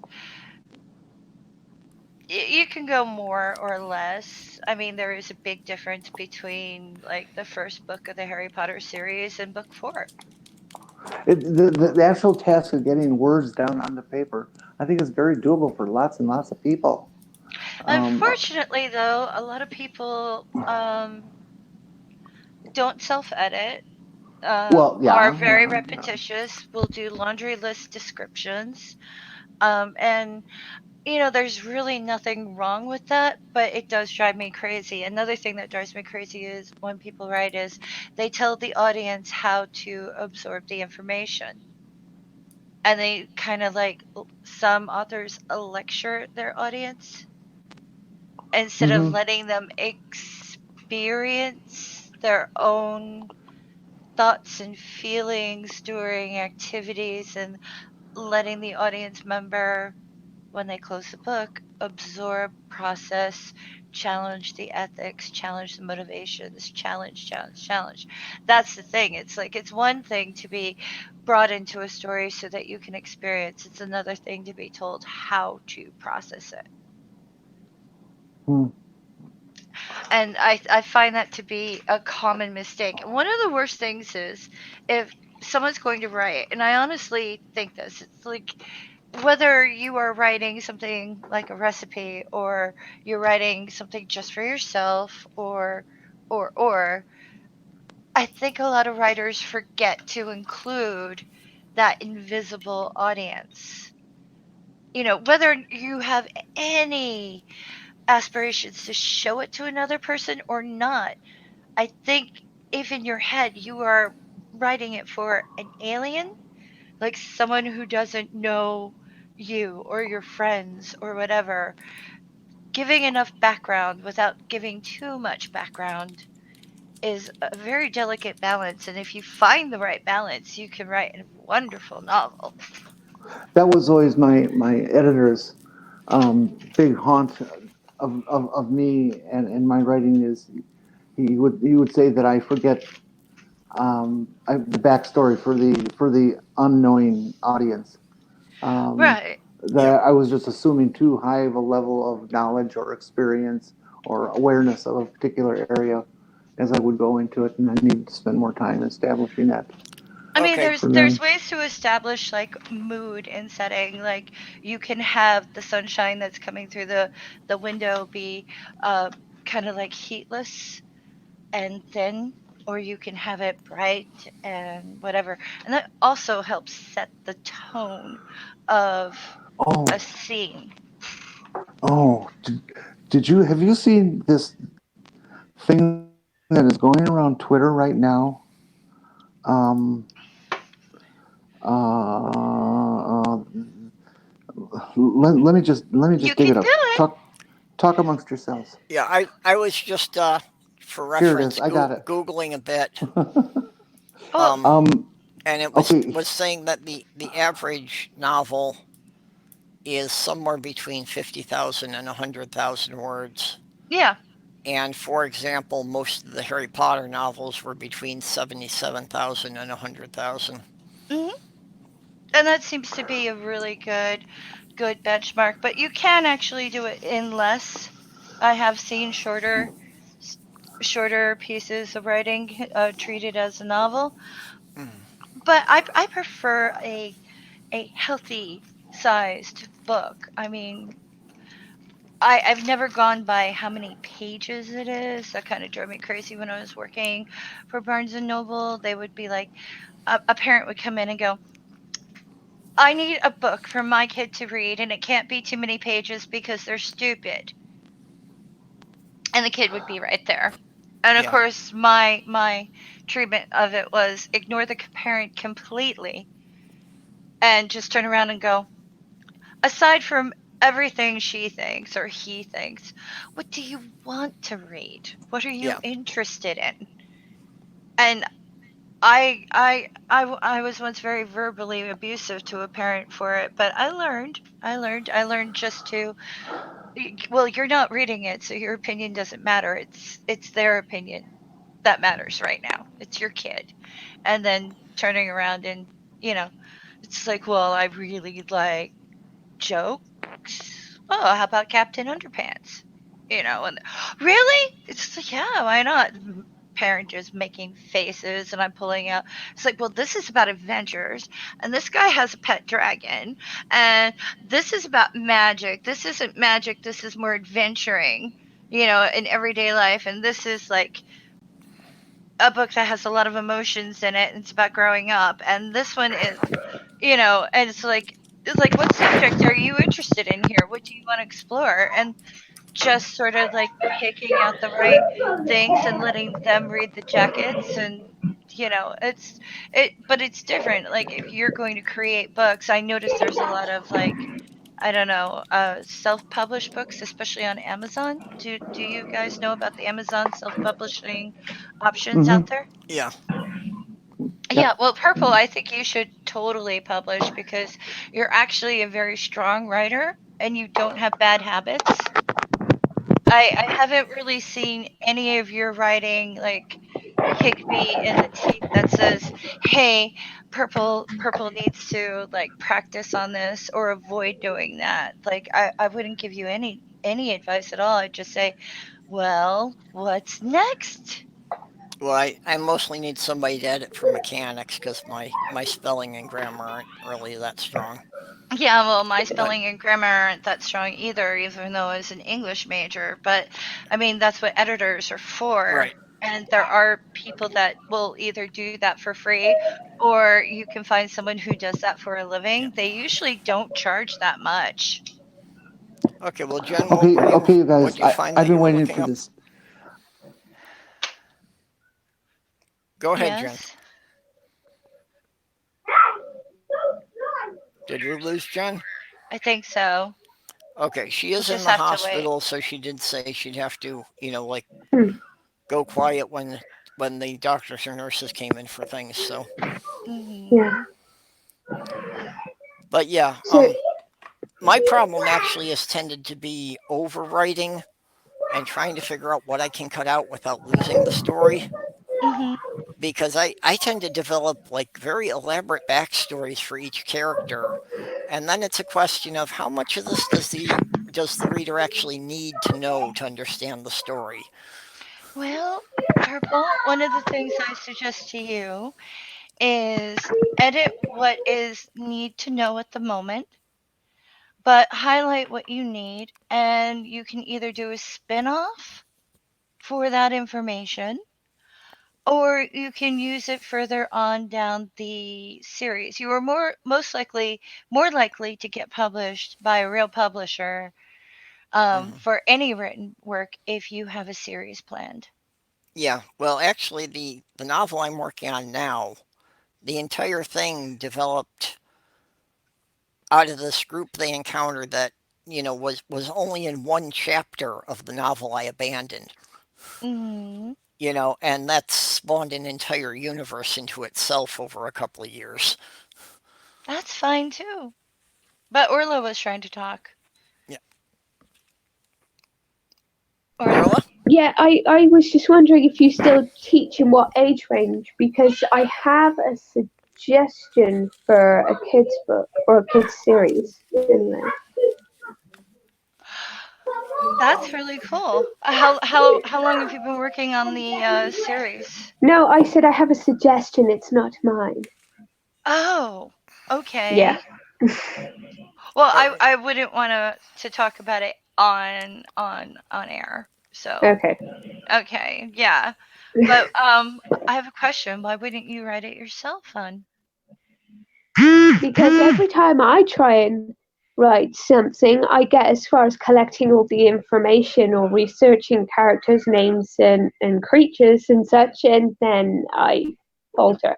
It's like I hyper focus on things for a short period of time, and then Uh-huh. the enthusiasm dies, and I might cycle back round to it, but I have no clue how long that will ever take. It's like ice cream making. I was really into that for a little while, and it's taken a year and a half for it to come back.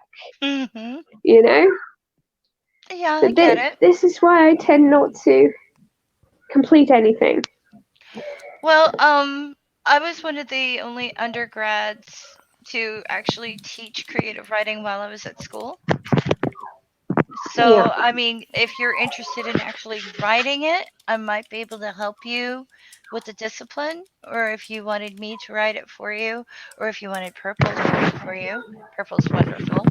Um, I'm sure that that could be a possibility. I don't know. I can't commit Purple to anything. Purple has very much the same problem that I will become obsessed with things for a couple of months, Hmm. and then I'll put it down and forget about it for a year.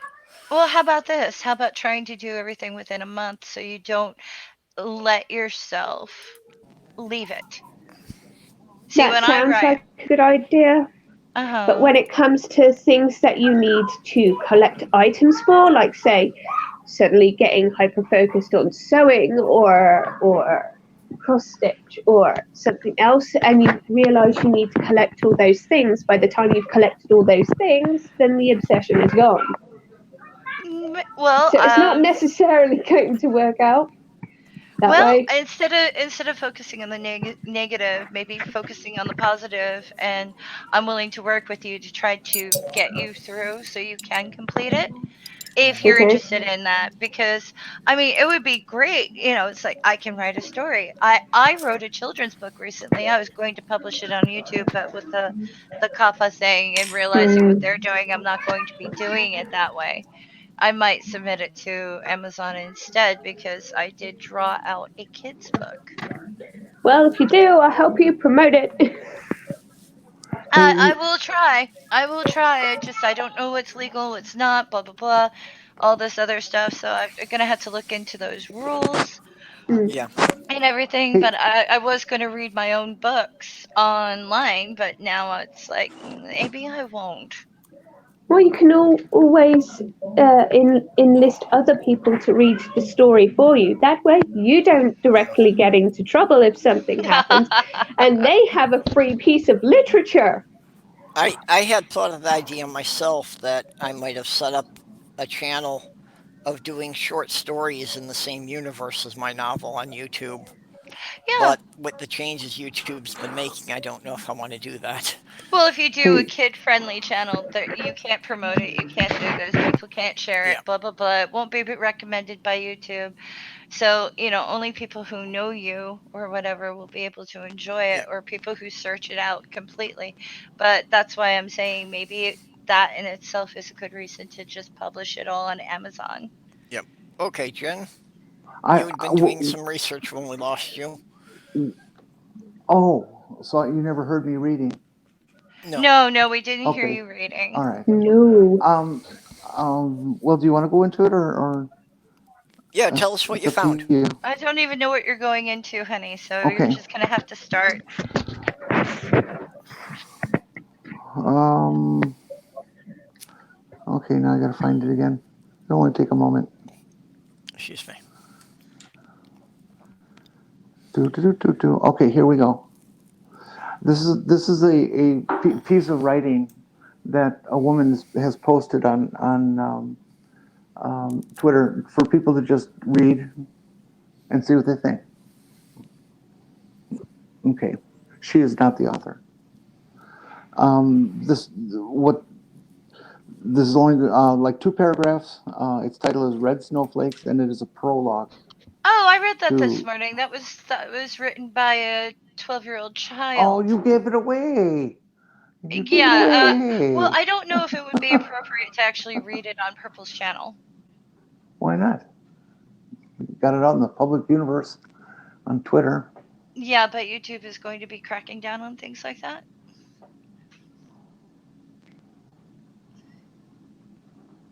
Well, I it's would not just I would published. just It's link. Well, that makes it even harder. all right. I Okay, mean, bad idea. Forget it. I would just link it in the side chat just for safety's No, sake. I won't even take that Yeah, chance that's probably because a it good could idea. risk purple. Because I've Yeah. been keeping up with other creators, and some of them are deleting all their past videos Mhm. just to make sure nothing happens to them. Well, not only that, but either that or you have to tag or flag like 400 videos, or even Dark Matter 2525 is thinking about never publishing another video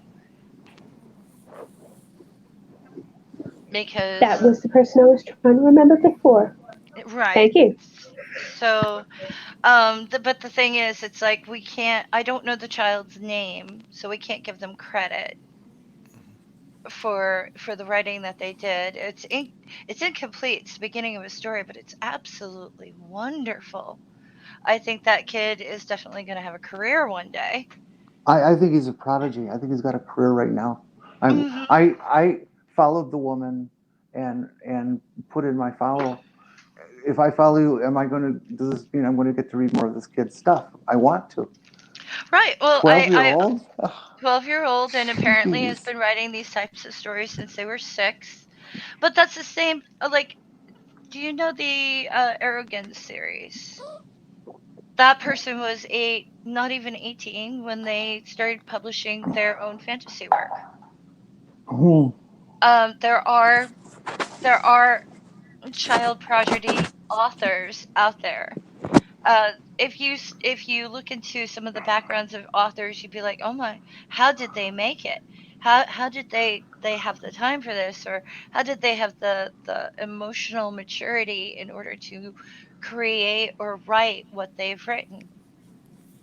So you really have to Yeah, give see, props to especially young authors who Yeah. can write on such an emotionally advanced level, and you do have to have a level of empathy and passion in order to just put together a decent story.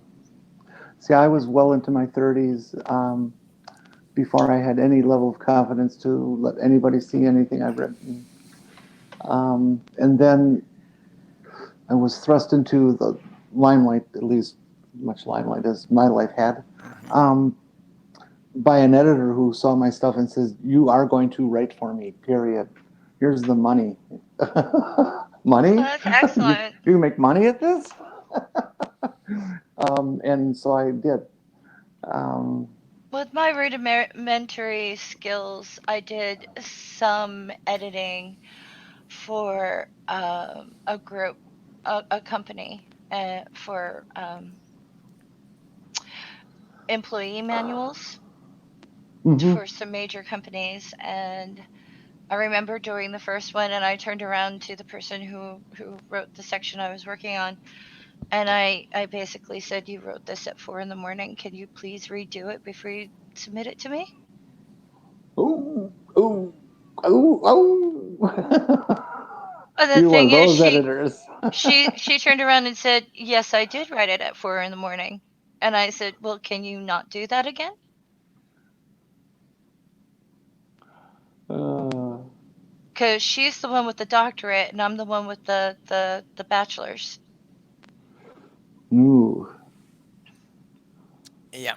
I did make the mistake of editing one of my friend's senior dissertation papers in my senior year of college. I did this.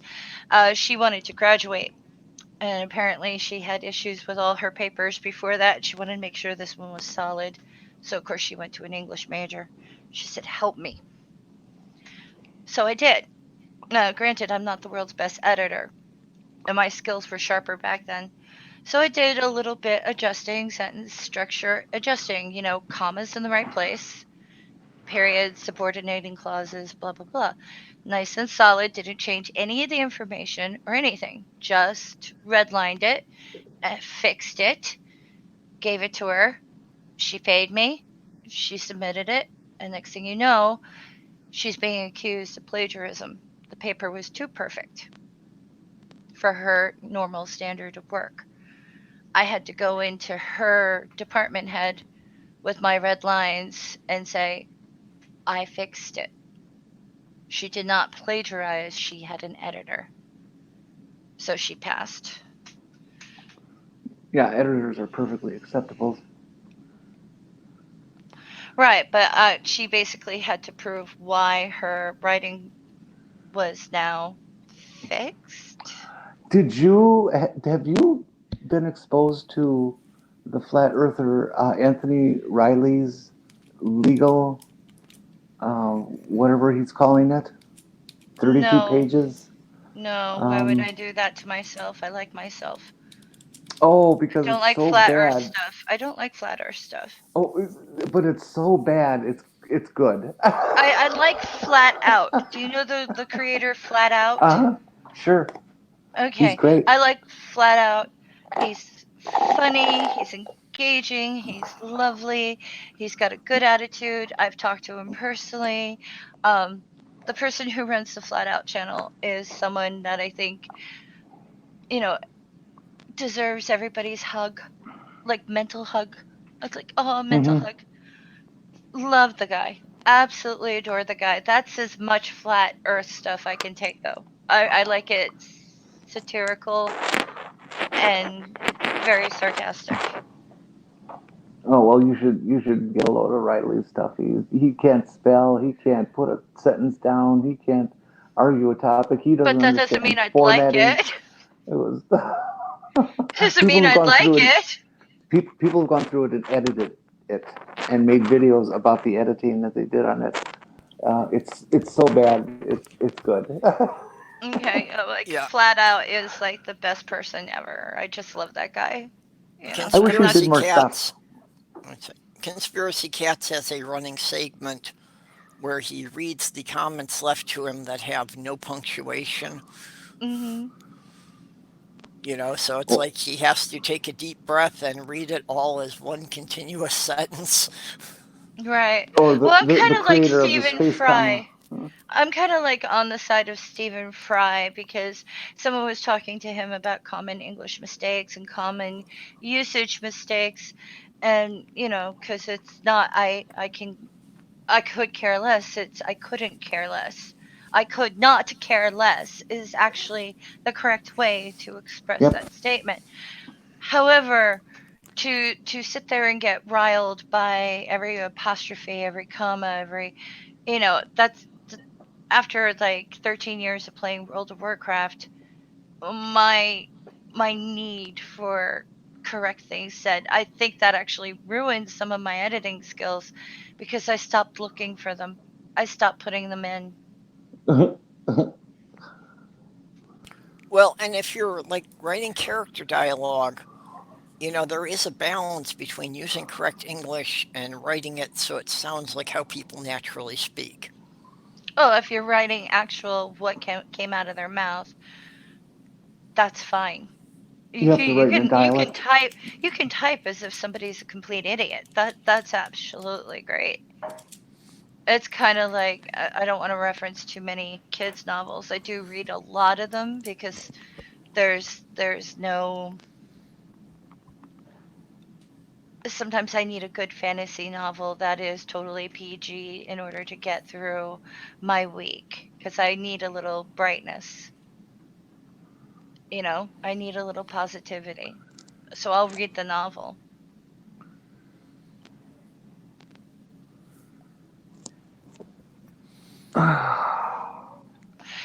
Is Isabella Allende that author? Anyone know them No, I'm not or familiar with know the name. of them? I've Um, heard the she name. she takes forever to produce a book because she does her own editing and it's perfect. Hmm. She is a real wordsmith. Beautifully written, descriptions solid, hardly any repetition. References are great, strong. The She knows when to be brief. She knows when to be very verbal. I I love Anne Rice, but her chapters and chapters on the background of different story characters like Marius, she has like half a book dedicated into Marius's story, and you had to pause the actual story in order to read Marius's story, and then you can continue the book, and I hate that. Hi. Yeah. And I'll that be right that's back, what I'm guys. afraid of doing with mine is that, I might get into the backstory of a character or, at least the culture this character comes from, Right, and I but you could can like read. sidetrack the plot so far that it, could be chapters later before I get back to what I was actually talking about. Right, but you can reference a backstory without actually giving a backstory. Yeah. Like Han wears military cadet pants. Hmm. Well, and that was actually the idea I had for, doing stories on a YouTube channel, is it would kind of give me a place to drop all the backstories about all the different cultures. Mm-hmm. So they wouldn't be included in the book, but they would be supporting Hello? material if surrounding. Oh, okay. No, I mean that makes sense, and there are ways to do that, or if you do, like Anne Rice has made so much money doing literary things that drive me crazy. I think when creating a book or creating a story, just getting it down on paper or down on, writing it out is like the first step. You really Yeah, shouldn't worry about whether or not it's like repetition or whatever. You can have a flow of consciousness, write it, and use that for reference to actually make the piece that you're going to do. yeah, You shouldn't hold back. yeah, and that's kind of where I'm stuck now is just the mechanical process, the time it will take for me to type this in because my typing's gotten rather slow now. Well, imagine how slower it will be if you wait another 10 years to get it done, Yeah, to even begin. yeah, and that's I just I gotta discipline myself to do it, and Well, not just discipline, but give yourself a break. Don't have to be perfect. You don't have to be perfect, especially if you're doing stream of consciousness or trying to get it out. I mean, you could even do like a beginning to end plot summary, like the different steps that you want your story to go through, hmm and then figure out how to fill that in so at least you get to the conclusion that you had in mind. Sometimes yeah, the best way to write a novel is to write the end and then figure out how you're going to get there. that is generally how I write. I generally start with an ending and try to figure out how the characters got there. Hmm. You know, Everyone and has a different process. that's like what I've got now is it's like I've got like the first two chapters and I've got the ending and there's a chunk in the middle that I'm missing. Two chapters and then an ending.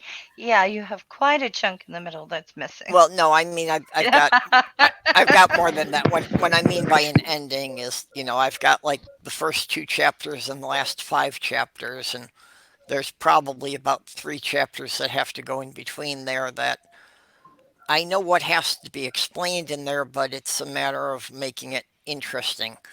Mm, That, there's just kind of a series of things that have to be tried and failed, and it's like just making that seem both realistic and interesting. hmm.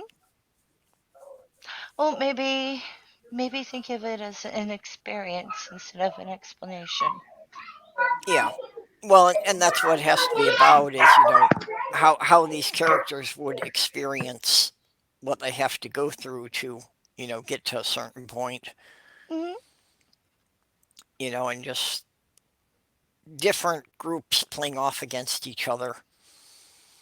I You think know, you um, can do it. a yeah, well, a good part of it in that section is kind of a game of hide and seek that there are two groups and they don't know each other's objectives and it's like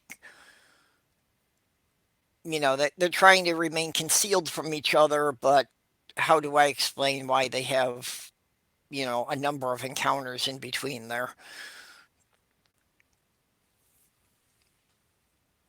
I you think I know understand. yeah, Yeah. how do these people who are trying to avoid each other wind up in the same place at the same time?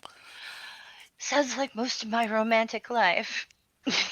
Either he was avoiding me or I was avoiding him. Mm, sorry. It's okay. It's fun. But seriously, I think you should just give yourself permission to make mistakes and do it. Yeah, And that in itself is the thing. I mean, I could think of 100 million different plots, but it's the execution. Yeah, worry about the execution of the story. Basically, the reader's camera lens, if you want to put hmm it that way. But you have to give yourself a break and let yourself make some mistakes. well, one of the things I've been looking into is trying to find some decent text to speech software. Mm, That if I can narrate it into the computer, it would be significantly faster than typing it. And of course, I'd have hmm. to go back in and do a lot of editing that way, but it might actually be quicker for me to try it that way. Right. Well, just do your best, I think, for now. I have trouble with text to speech. It always picks the wrong word. apparently computers don't really hear me the way I talk. Yeah. And I've heard several people say that, and I'm also considering that, I'm dealing with several different alien races, so I'm going to have words that aren't going to be in the dictionary. Right. So I don't know how the text to speech is going to handle that kind of stuff. Probably not well, but I mean, that might be the parts where you actually have to turn around and write them down. But that's okay too.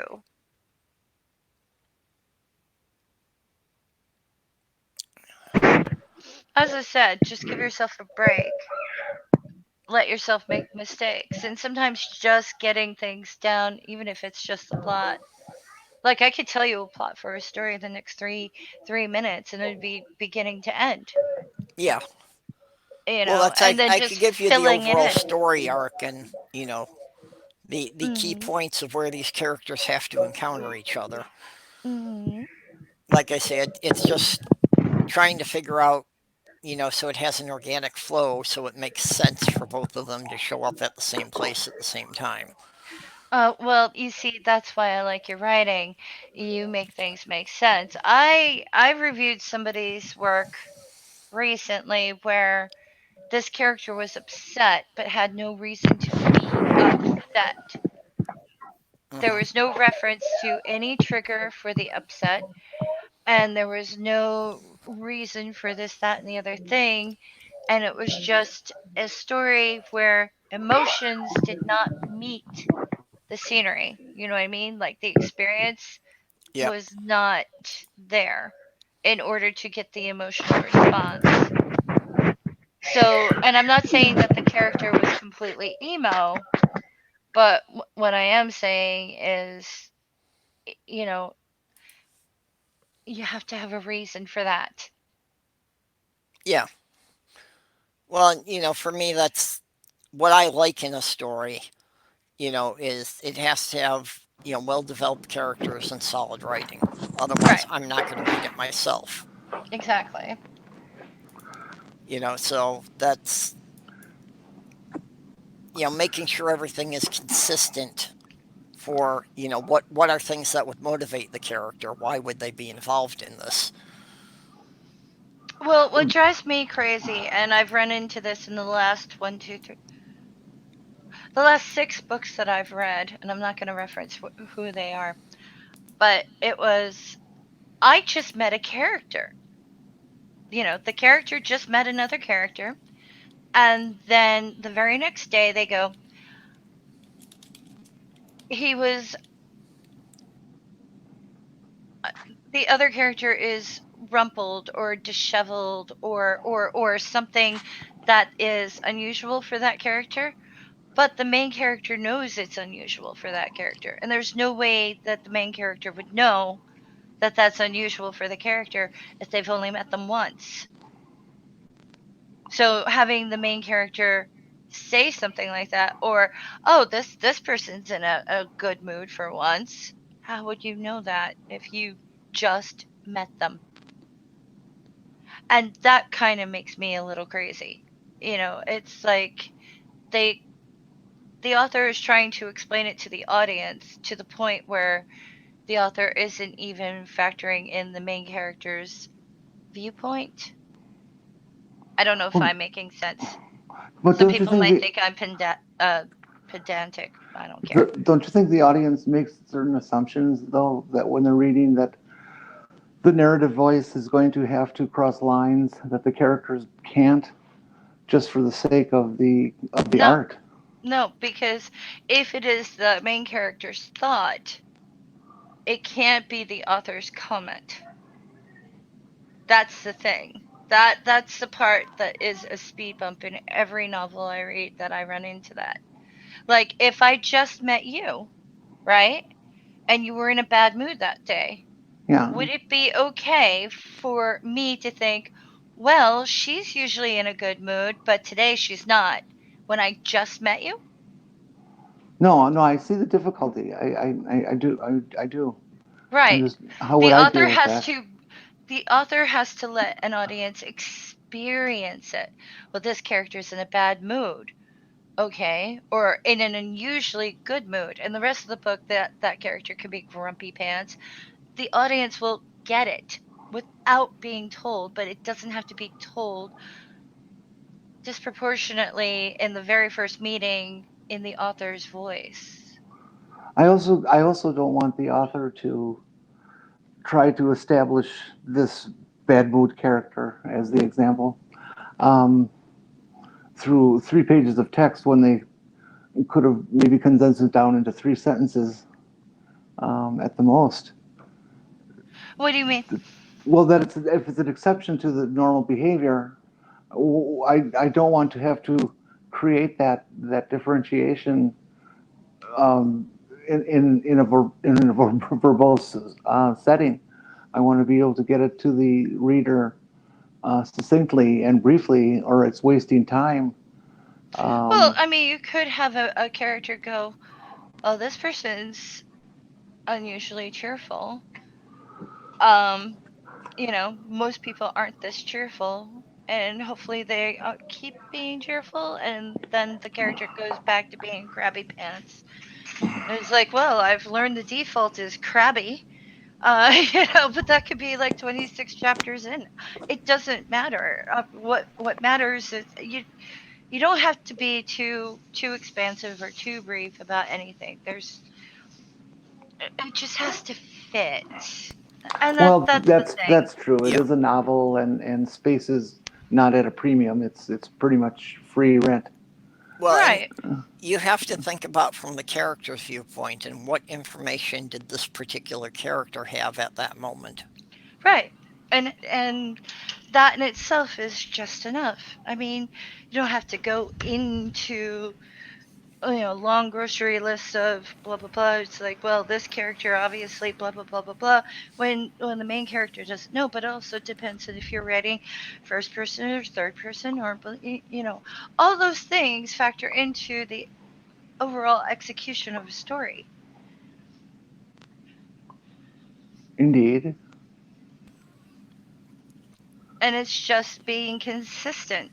That's another thing. Like, I was reading a novel by Anne Rice, I think it was like 20 years ago, and I got to a particular part at the end, and it was, I think, 2 sentences long. And I slammed down the book. My boyfriend looks at me and said, "What's your problem?" And I go, "She wrote this gorgeous story, and then for 2 lines or 1 line or whatever, this part is obviously written by her husband Oh, because he was a poet. And she doesn't think like a poet. She doesn't present like a poet. She doesn't do this thing that he did." And it was, I never had it confirmed or anything, but in my head, it was so inconsistent to her normal style that it pissed me off. I was just like, why? Why did she do this? And it's like, well, as I said, maybe I'm being ridiculous. I don't know. did it not fit with the moment? Did it destroy the flow? Everything. Oh It well, if it's destroyed everything. It didn't fit the moment. It didn't work with her normal Yeah. tone of voice. It's like the language and the cadence changed completely. I did that once in my column. Oh God, I embarrassed myself so bad. My column was um, a, a self-titled column, and it was about whatever I happened to be thinking at the time, as long as it had something to do with cars, particularly and preferred BMWs. Um, try to write about one topic, that type of a topic, for 16 years. Anyways, I decided to step out of that, and I wrote a thing I called I pylon. You know the little orange cones in the street, the pylons. I pylon, and I tried to describe the existential existence of a pylon, and and it was just, and the editor said, "Are you sure you want to print this?" And I said, "Yeah, I do. He calls me back 2 days later. He says, "Are you sure you want to print this?" At which I should have realized that he was being very generous. And I Yeah. said, "No, let's do it," because I really felt the need to break out. And he printed it, and it was just a total bust. And people still harass me for it today. It's 15 years since I've written it. Talk about marking your career the wrong way. Yeah, it was just I hope so people awful. aren't face palming because of something I said. People No, in the side chat are face palming now. I think the face palming references go back to the flat Earth reference. Oh, okay, good. Because I was like, oh no, what did I say? I don't know. But anyway, I Yeah, well, have thank. to they were go. talking about I was gonna Riley's say I train have to wreck. go too, Orla. I'm sorry. Okay, you got to be going. It's okay. Yeah, I have to Yeah. actually like get on my normal routine and day. But Okay, well, I'm thanks for coming in. glad you had me come in. Thank you so It was much. it was very fun. I learned something new again about you. Oh, that I used to teach creative writing. Yeah, Yeah. thanks. Wow. But anyway, Wow. have a great day and nice to talk to everyone. Sorry if I spoke too much, Orla. I get a little verbal. No, you're fine. Well, Bye. I called you Bye in bye, because Faye. it was a subject that I knew you were interested in and Oh knew you'd yeah. have something good to say on it. Well, just remember everything you write. I mean, we are the products of our times.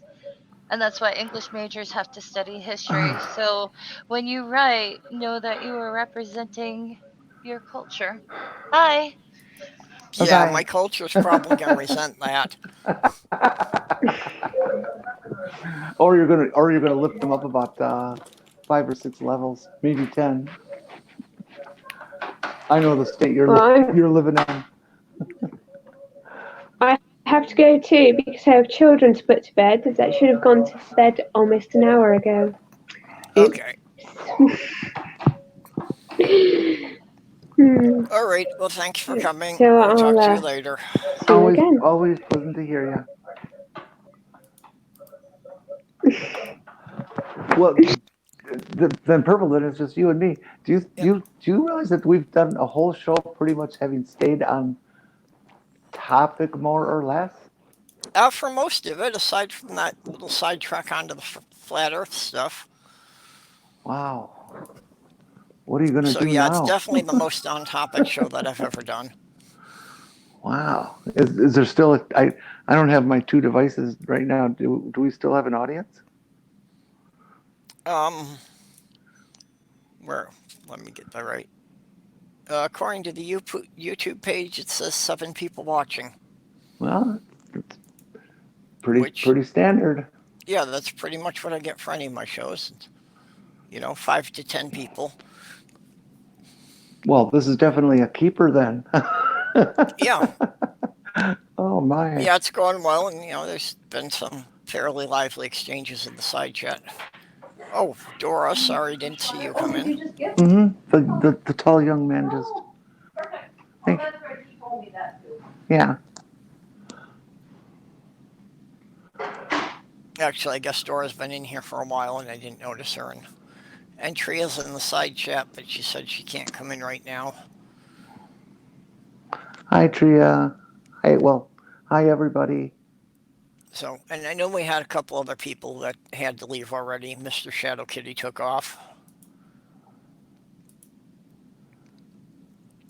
So, God, I love some of the names people come up with on this stuff.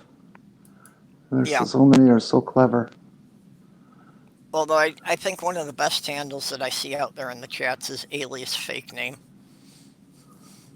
Yes. Where does your purple rhymes with orange come from? Actually, that was something that that sloth girl came up with while we were gaming. She was just saying that nothing rhymes with purple and nothing rhymes with orange, so by default they rhyme with each other. Okay. Sure, I'll go with that logic. Although, since I've been doing this on YouTube, it has been pointed out to me that there is a word that rhymes with orange. What's that? It basically it's a term that only biologists use. That the sporange is the frill-like structure on the bottom of a mushroom cap that holds the spores. Oh, okay, sporange. Okay, that makes sense. But there's got to be something that rhymes with purple. Not really. I mean, it's all things that are strained. It's nothing that's a legitimate word in the English dictionary. Purple, purple, durple, furple, gurple, herple, Yeah, they're all kind of nonsense words. jerple, kerple, merple, nurple, purple, quirple, rurple, rurple, serple, turple. Yeah, I mean, even if you go in the English or Scottish, or the Irish or Scottish, you still can't find anything that really works. So it's like no matter how badly you butcher the language, you can't find a word that anybody actually uses to be anything other than a nonsense term. Hmm. Well, there's got to be more than just two words that do that. That's good. I like bringing them together since they're both lost children of the language.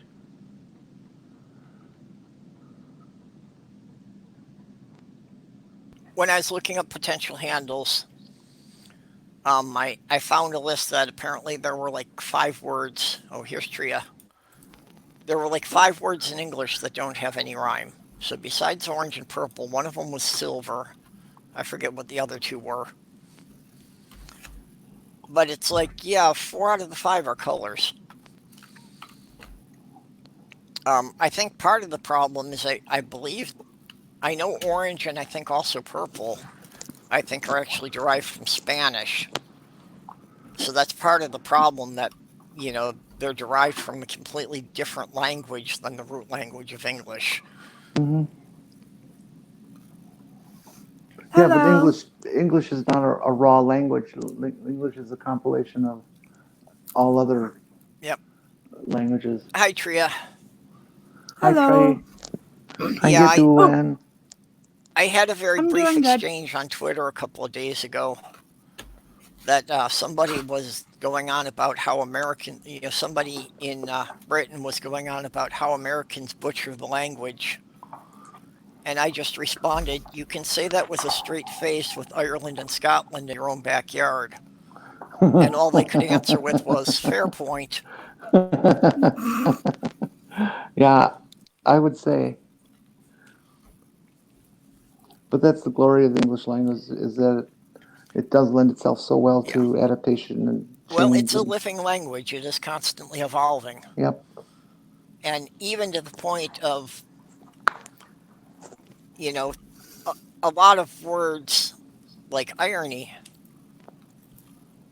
what it actually means has changed over the last few decades. And some of the dictionaries haven't caught up. That the way people use it, what it means to the average person, does not fit the definition in half of the dictionaries.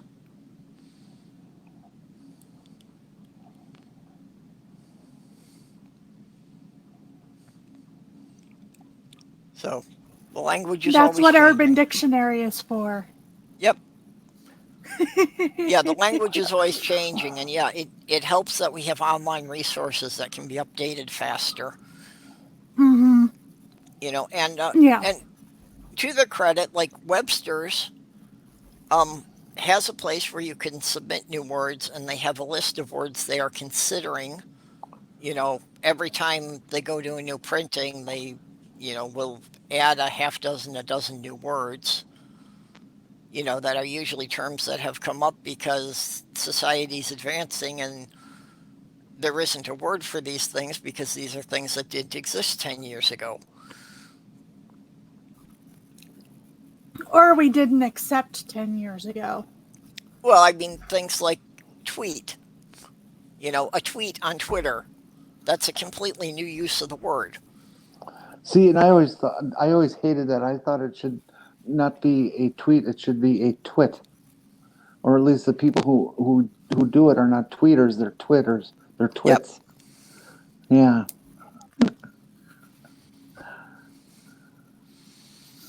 Yeah, but especially with the internet and technology and with the internet being worldwide, we're having more of a blending of languages.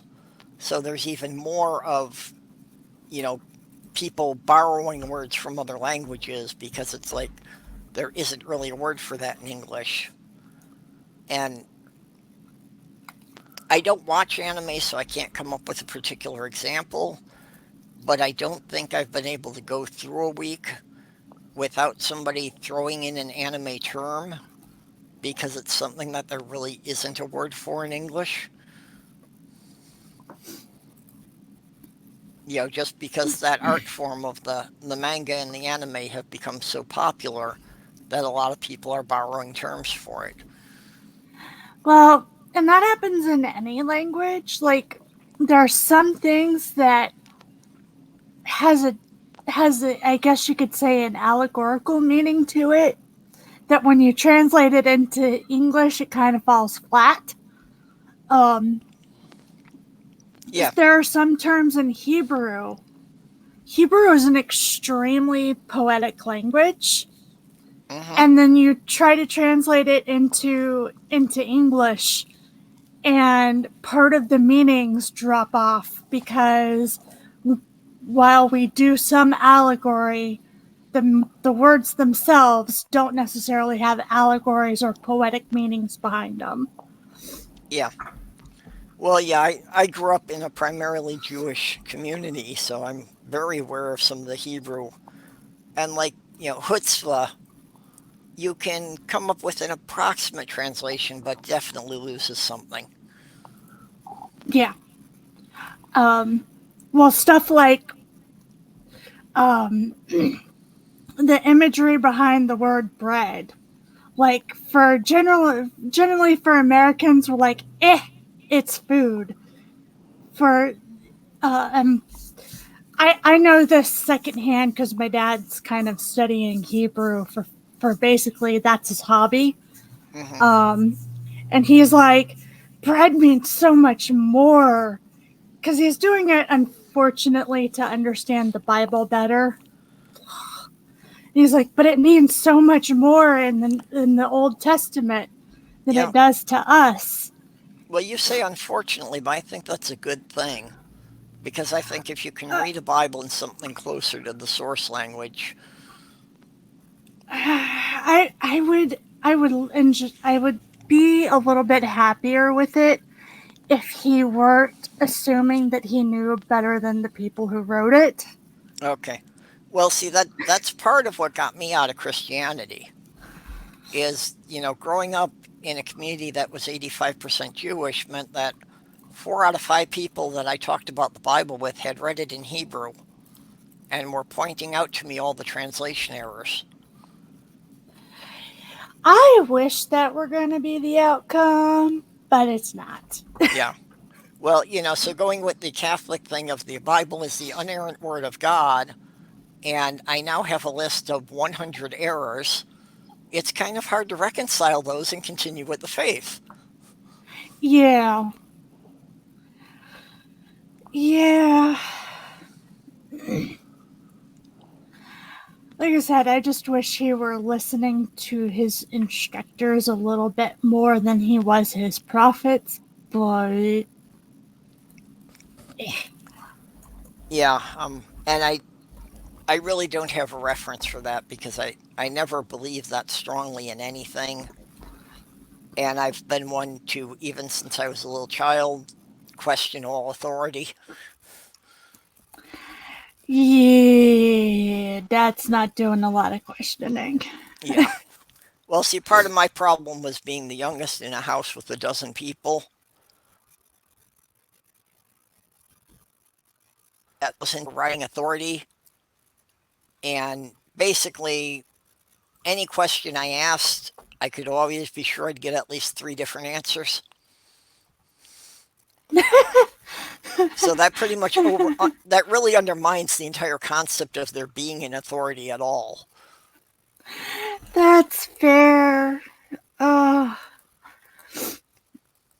But anyways, I wanted to jump in because we were talking because you had asked about favorite authors, and I actually have one, and I'm not sure if anybody else had mentioned her. She is a young adult author, Mm-hmm. and she doesn't write queer centric books, but when she does add queer characters in, she does them well. Okay, that's Um, certainly and I points that you don't often find. um, and one of the and there's two things I want to bring up. One is this particular author writes extremely well fleshed out female characters, which is why I like her.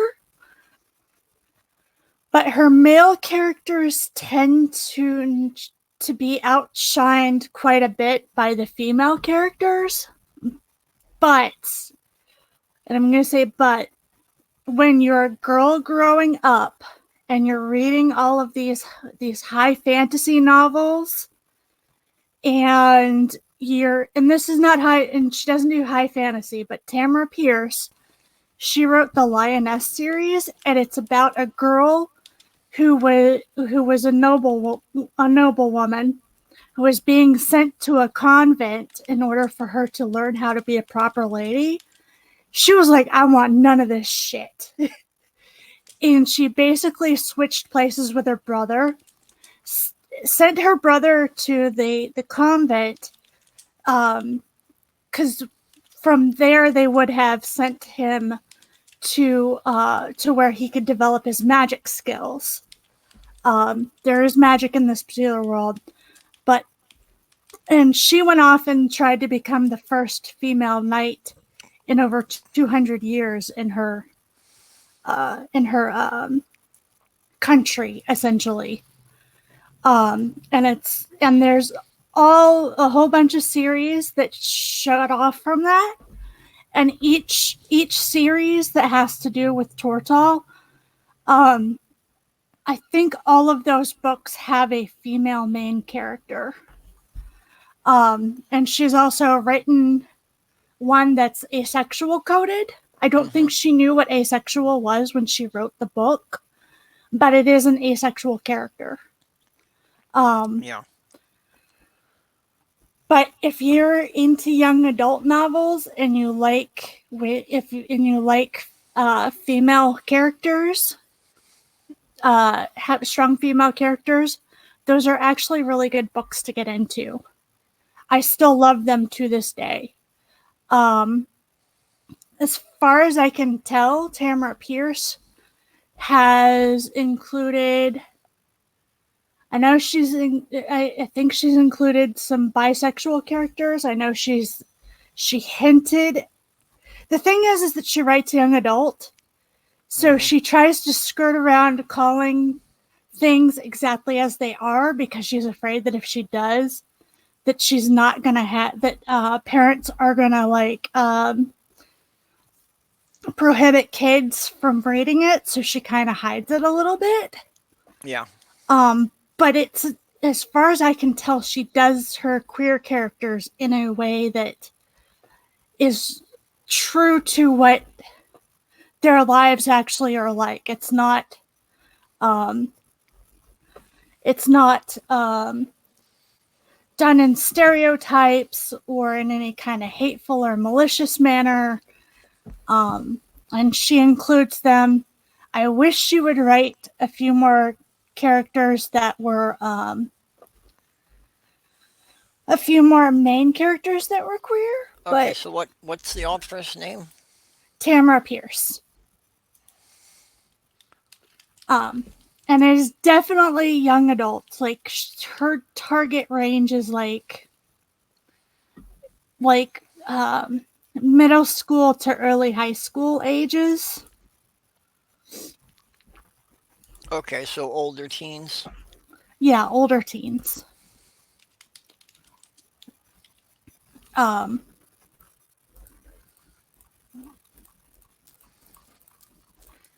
But yeah, I still love those books. I still love the Lioness series.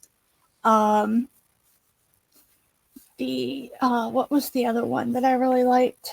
Well, I was just pulling it up on Amazon. The Yeah, first thing that comes up is the Immortals Quartet.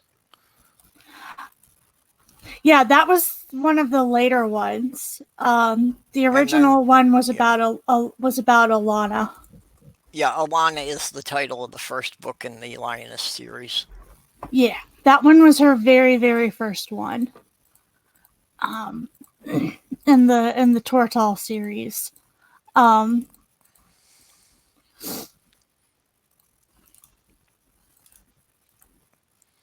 Okay, I'll drop a link to that Amazon page.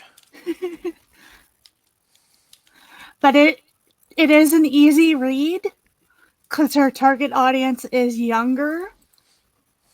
But it's one of those things where if you grow up with it, it's one of those things that kind of sticks with you. Kind of like how every girl that read Anne of Green Gables and fell in love with it never outgrew the entire book series. Oh, yeah. That's one I'm of Sloth Girl's favorites, is Anna Green Gables. mm-hmm. Yeah. I love Anne of Green Gables too. That one I've never outgrown. I need to figure out how to start reading again because I struggle with it so much now. Mm-hmm. Which is why I tend to read, when I do read, I tend to read young adult. But yeah, I wanted to add Sure. that in. Yeah, I don't know. You weren't here at the beginning. We were kind of discussing that about problems with dyslexia. That, like, for me in particular, um, reading's kind of a chore because I'm rather dyslexic. I can read without an without an well, I can read, but it's extremely hard for me to completely focus on one thing. Yeah. And because of that, I often um, miss what's going on in the book when I read it. And so I have to go back and read it again to catch everything. And it takes about 4 to 5 read throughs for me to catch everything. Yeah, well, that's for Um, me. Reading's a slow process because I often have to, read the same sentence or the same paragraph 3 or 4 times before I get everything in the right sequence. yeah, so it's difficult for me. Um, for instance, when I was a kid, um, I would actually like read while I was walking through the children's hospital. And my mom would get like really, really paranoid that I would get hurt or something. But it was almost easier for me to read while I was walking around than it was when I was sitting in the chair where I was supposed to be. Okay, now see, I do that too. And it kind of freaks people out because I'll be reading while I'm walking, and people are worried that I'm not paying attention to what's around me. But it's like, I have a real good like spatial awareness around me. So even if I'm not looking where I'm going, I don't run into things, I don't run into other people. And it kind of freaks people out because it's like, I guess it's because I don't look up. I'm not acknowledging them. So I know they're there and I know how to avoid there being a conflict. But I guess other people get tensed up if I don't, like make eye contact or acknowledge them.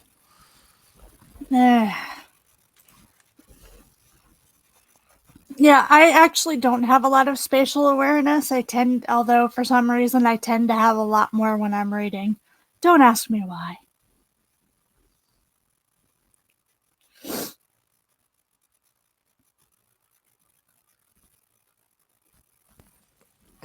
Could actually have to do with that if enough of your mind is focused on something, you're not as distracted. That's true.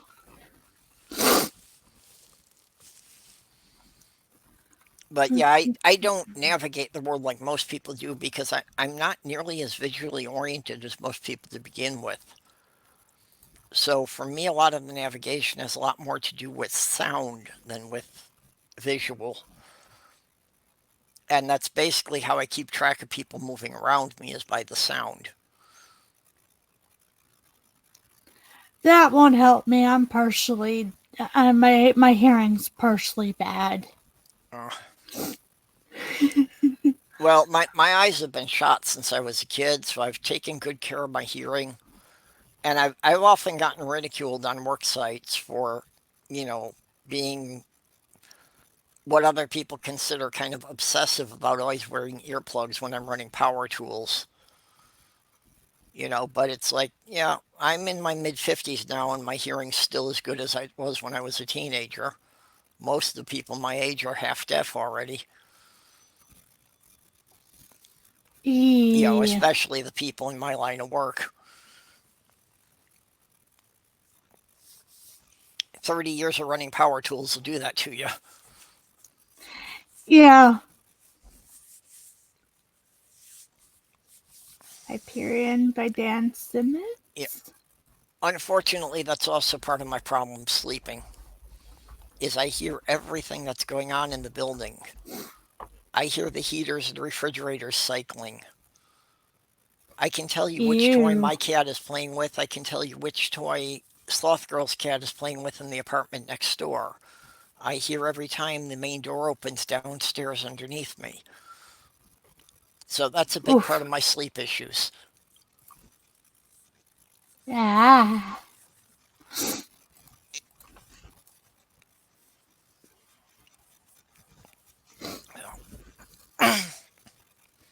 So, Jen, you got anything?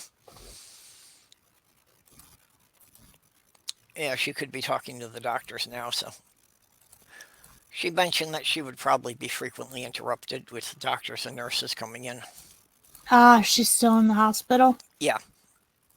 Ew.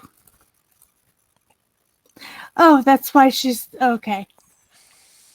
I I'm a little slow on the uptake sometimes. Yep. Don't mind me. Yeah, well, she had said it at the beginning and you weren't here then. No, but her name is Yeah. currently Hospital Tramp Jenny. Yep. I'm a little slow. Okay. And Critical Cripple is recommending Hyperion by Dave Simmons. I've heard of that one. I haven't read it. Do you know anything about that one? Nope. Dave, if you want to come Um in and talk about it, you'd be welcome.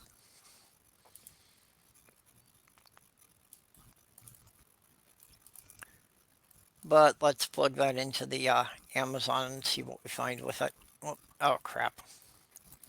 Wrong button.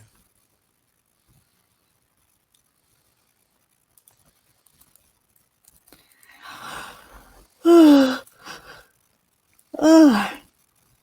I don't know how I'm going to survive the winter with Elmer right now. Yeah, you said I about am. having the window open today. I have the window open and the door open, and he is determined to try to tear down the barrier. And he's figured out that if he puts enough weight on it, he'll push it. And little bugger has enough force to probably push that barrier down. And it used to be he didn't used to be so concerned with it, but I had to basically shut the window because it was getting too cold in my room, and I had to shut the door because he would not leave the barrier alone. So, but it is going to be a long winter if he's going to keep this up.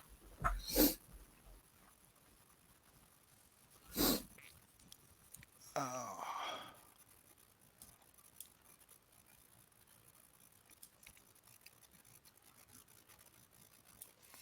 Okay. Sorry, I'm just retrieving links here.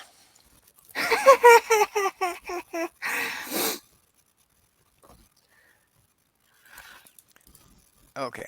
Well, it kind of messed me up there, but yeah, that was the Amazon link for the Hyperion series that Critical Cripple mentioned there.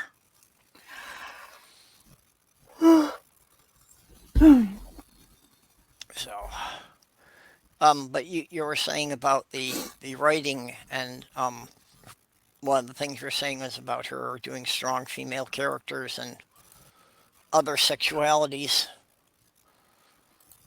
And I've actually found that I'm more comfortable writing female characters. I feel I understand them better. I don't feel I've ever really understood what society expects of a man. So I feel my male characters are not as convincing because they're not what most people think of as how a man should act.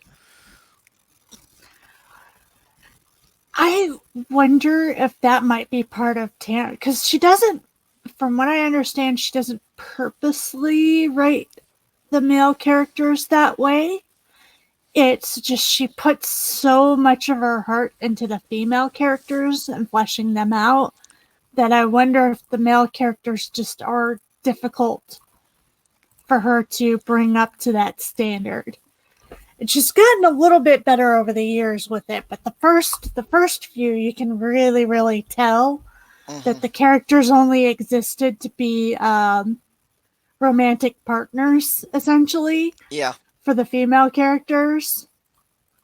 yeah. And Um, that's like the novel I'm working on now. It wasn't even a conscious decision, but it's like, I was well into it before I realized that there really aren't any solidly male characters. It's like the main characters are either female or they're, somewhat androgynous. And since a lot of what I'm dealing with, it's science fiction, so a lot of what I'm dealing with is aliens whose, sexuality isn't going to conform to our models anyway. yeah. And I've given a lot of thought to that about how some of these different alien races may reproduce, and just if they don't reproduce by copulating the same way we do, that could, entirely their society, the rules for their society would be written entirely differently because so much of ours is based on that, monogamous pairing thing.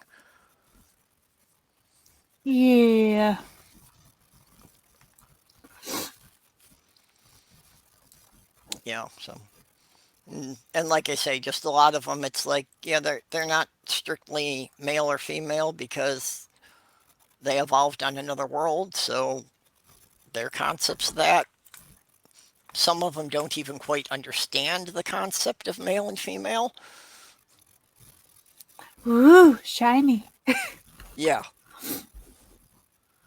Well, it's like, one of the main races that the way they reproduce is they're basically they only have one gender and they all lay their eggs in a community nest, and just in the process of that, some of the eggs wind up like merging together. So then they get offspring, that is mixed of having DNA from multiple parents, not necessarily two. Sometimes it's two, sometimes it's three or four, but they're basically all the same gender. So I guess technically you'd say they're all female because they all lay eggs, but when there's no male counterpart, saying they're females kind of meaningless. Yeah. It makes a lot of sense. In a really weird fashion, but it Yeah, makes a lot of sense. so it's like the main character of this race presents pretty much of what you'd think of being as typically male, but at the same time still has like the motherly instinct and the caretaker nature that people would associate with being female traits. Because that had been one of his jobs for many years, was tending the nest. Yeah. I kind of laugh at that because of the two parents. Even though my dad tends to be clueless, he was actually the more nurturing between my mom and my dad. The mom was pretty much a um, unless you're dying, don't bring it to me kind of a person. And my dad was more of the, let's what's wrong? Let me figure out how to handle this, Yeah. type thing. Well, I had 4 major relationships that involved children, and in every case, at least some of the kids wound up, seeming more attached to me. That they wanted to spend more time with me than they were with their mother. And in my longest relationship for 12 years, that's like, yeah, I basically was the one staying home and taking care of the house and getting the kids off to school and picking them up, and she was working. Just because I had a job that I could be working from home and be more flexible to, the times to drop them off and pick them up from school. Yeah. But I've also always kind of felt that that's just, that feels natural to me.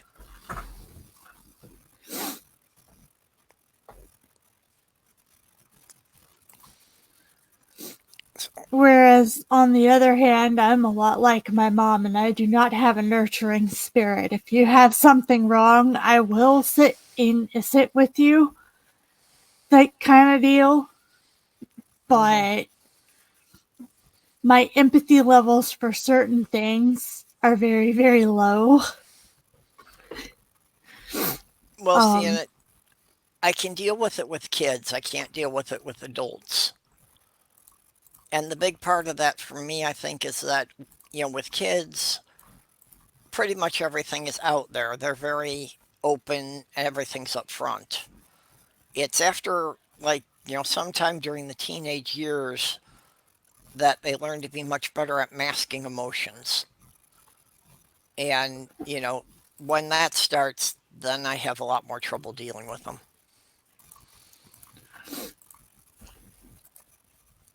I pretty much have to take people at face value because I don't read body language or facial expressions. And that works great with kids. It doesn't work with adults. yeah.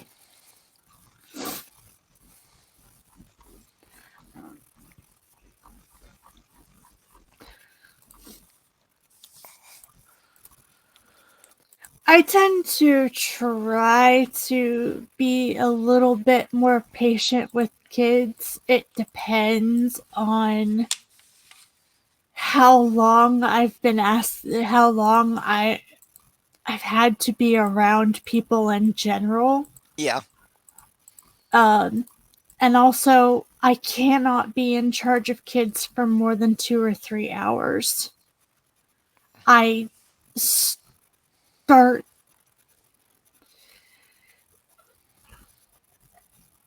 I have trouble faking it, Hmm. and those kids don't Yeah. deserve it. Well, see, Like, again, yeah. don't do anything horrible to them or anything, but kids can tell when you're not really interested in them and when you're faking things. Yeah. And honestly, children don't deserve to be around that. Yes, yeah. Again, with kids, I've got a lot more tolerance for that because, it's easy to understand, okay, maybe you haven't had a chance to learn this. With adults, I cannot have that kind of tolerance because it's like, oh, fuck, anyone over 20 should know this by now. So I don't have the tolerance for stupidity with adults, Yeah. which is also why I should never make response videos because it's like, yeah, I would go so far off on some of these people. Yeah. I'm not gonna I don't know. I tend to actually last slightly longer with children than I do adults that I don't like. But I have a low tolerance level. And so I just try to avoid putting myself in a situation where, I can start deteriorating, I guess you could call it.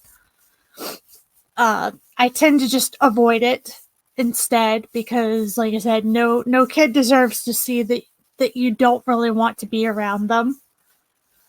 None of them deserve that. So, and I'm not really good at faking it. So, Yeah. I usually try to be like, look, I can be around them, or I can be around kids long term if their parents are nearby and keeping an eye on them. That I don't mind, but leaving me alone Well, does not go well. but also I think you kind of sell yourself short because, you're pretty much doing that constantly of taking care of your sister and Elmer and even to some degree taking care of your dad. So it's like I can see where, you would run out because you're doing that all the time. I think the difference is that I typically don't have to repeat things with them, and I don't have to watch them like a hawk. Hmm. Um, like I think one of my issues with children is you can't just say it once or twice. You have to be continuous with them, especially the younger that they are. And that is where I think a lot of the problems come in. Also, um, I don't have to be like, I don't have to worry about my sister like burning herself or like getting into a major emergency. Or, whoops, I turned my back for a split second. Now, what are you into? The responsibility is there, but it's a little bit different.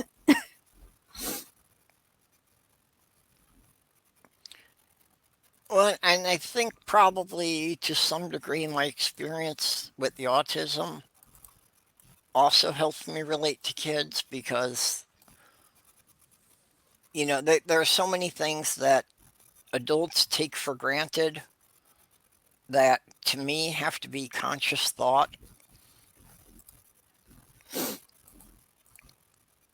So I can kind of more on the level of, kids figuring out why you have to do things certain ways. And like you say about repeating things to kids, I realize that, it's not necessarily that you're repeating it. It's just that, to adults, it's like a blanket rule that they apply everywhere. And kids need to learn that, okay, something that you told them about this should also be applied to these other situations. Yeah.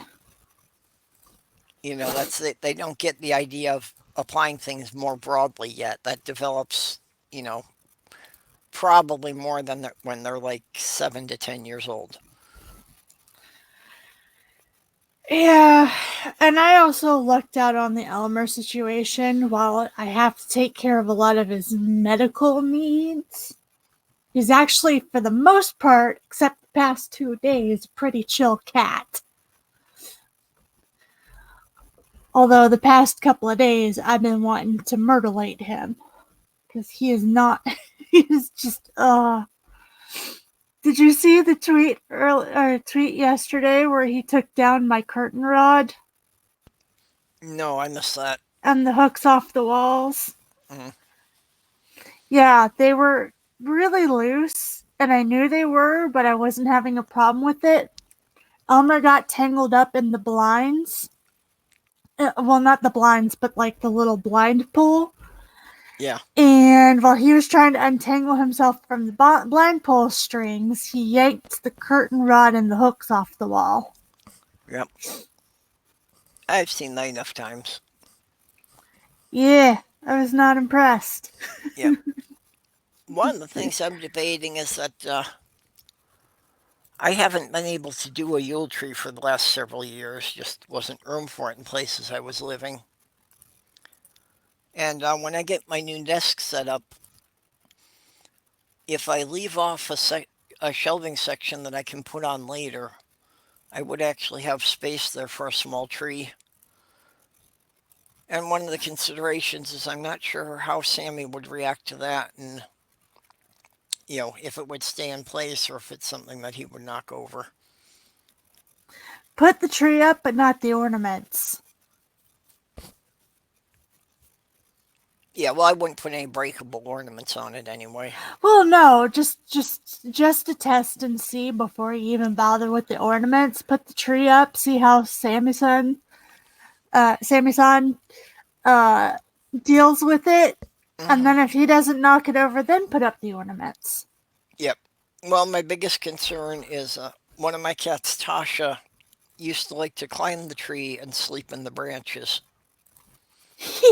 which of course would also often topple it over to the point that I went and installed a super heavy duty plant hook in the ceiling. So I had a rope from the ceiling to the top of the tree, and the tree was more hanging from the ceiling than sitting on the floor, so that she couldn't knock it over anymore. Oh, jeez. We had to get the peppermint candy canes out of our old cat's reach. My sister had a cat named Amanda.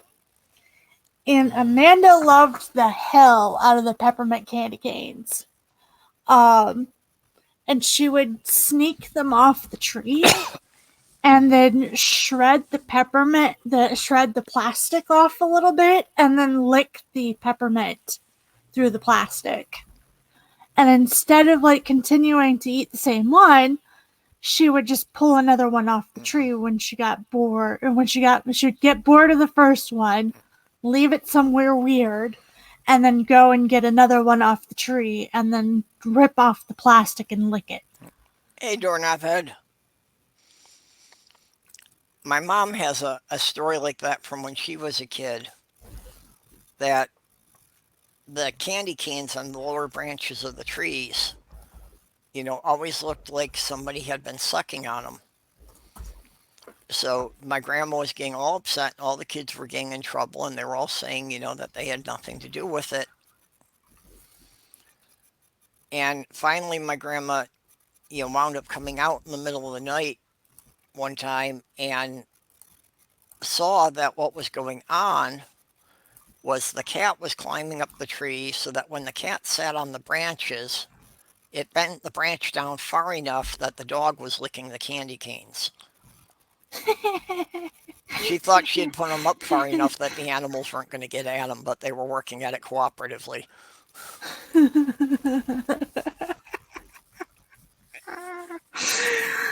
Oh, you have to watch those kinds of things because, people don't realize this, but if you're not careful, the animals in the house will gang up against you. Yep. Well, when I moved in with my ex back in '92, she had a cat, I had a cat. It's like they didn't really like the idea of living together. They got to the point of grudgingly tolerating each other. But then I could see when they were outside that they would hunt cooperatively. That one of them would hide in a bush, and the other one would circle around into the neighbor's yard and come through the hedge to scare all the birds toward the bush that the other one was hiding in.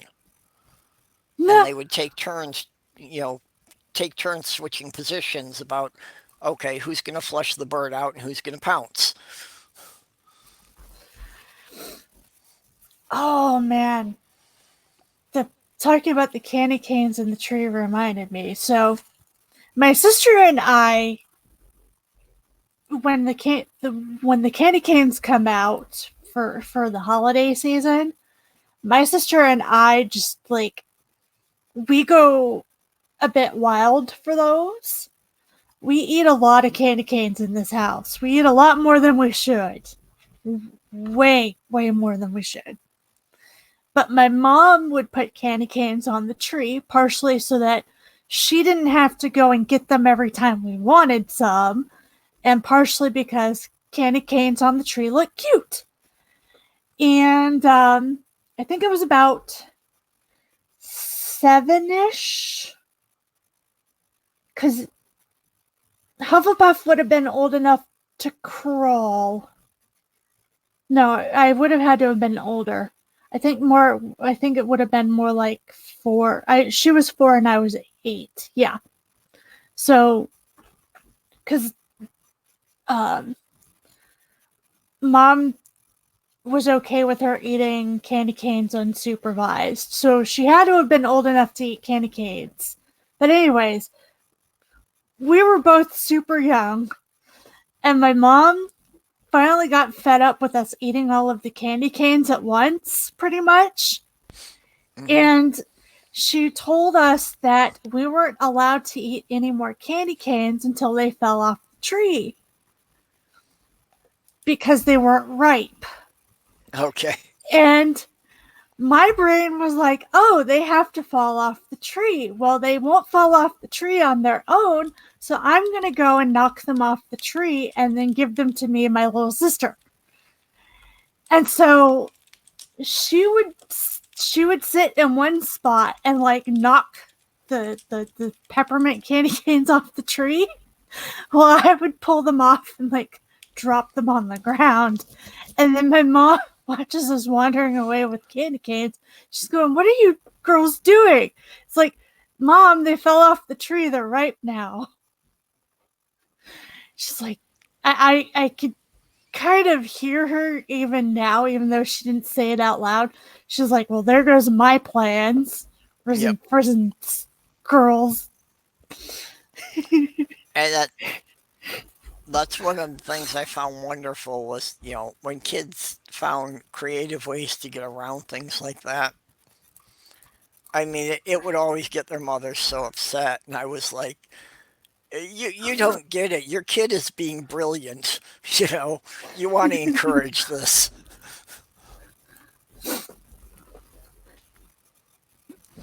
Yeah, I had to train my parents pretty well, Mr. Bear.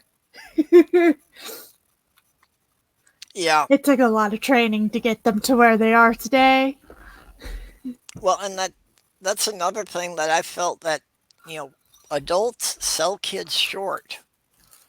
I found that, kids that were like, toddlers who weren't even old enough to talk, I saw that they understood a lot more things than people gave them credit for.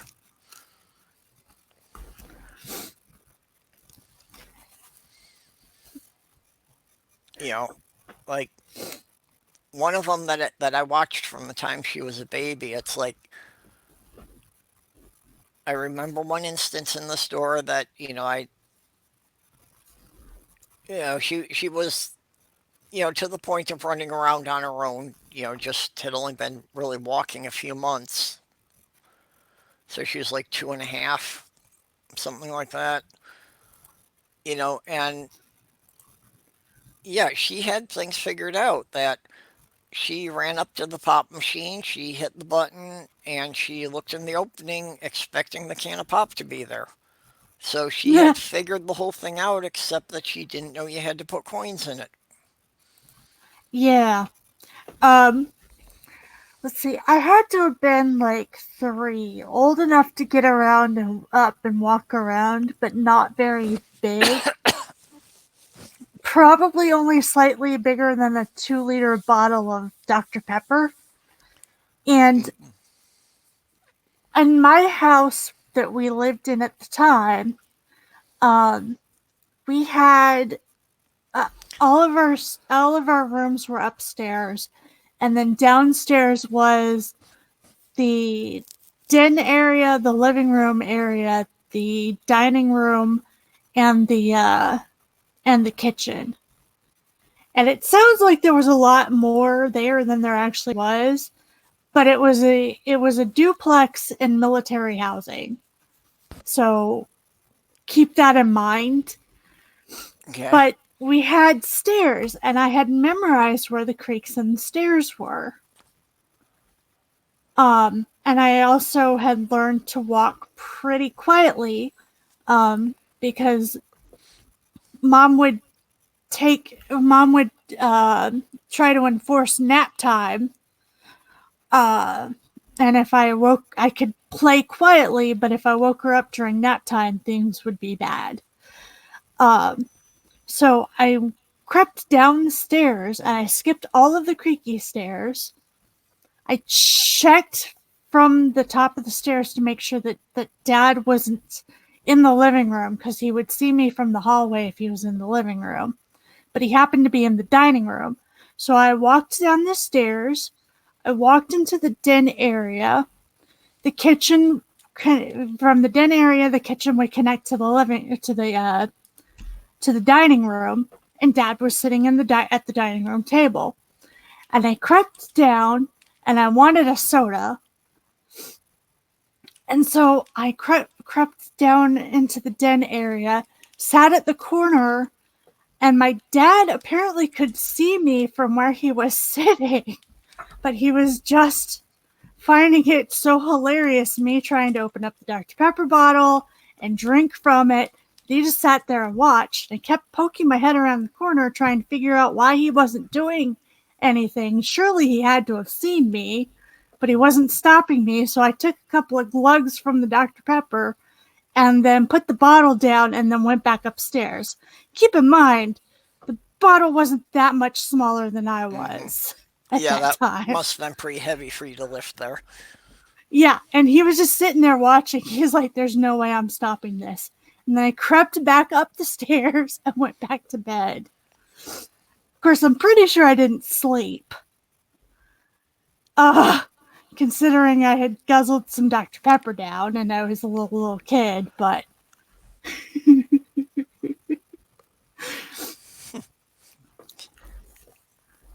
Oh.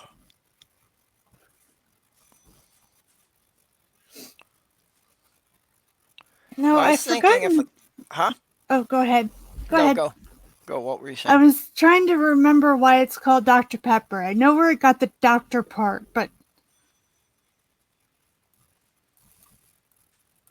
Because wasn't it used as like some weird medicine? Didn't they add some weird medicinal properties to it or attribute some medicinal properties to it? Most likely. You know, I know that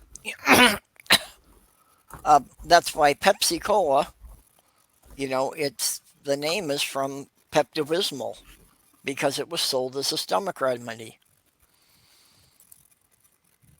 You know, it's the same root. And that's also why, you know, this won't make any sense to people these days, but like up until the 70s, all drugstores had soda fountains. Because originally the stuff was only sold through drugstores because it was considered for medicinal use.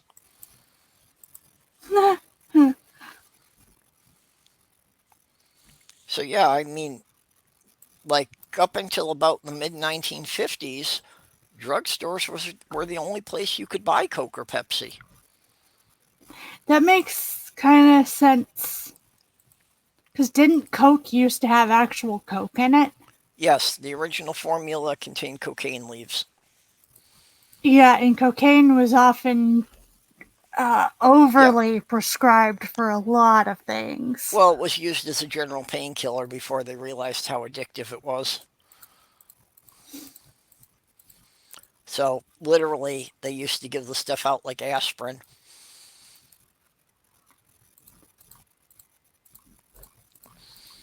Then the government got involved and said, you know, maybe some people are having a problem with this.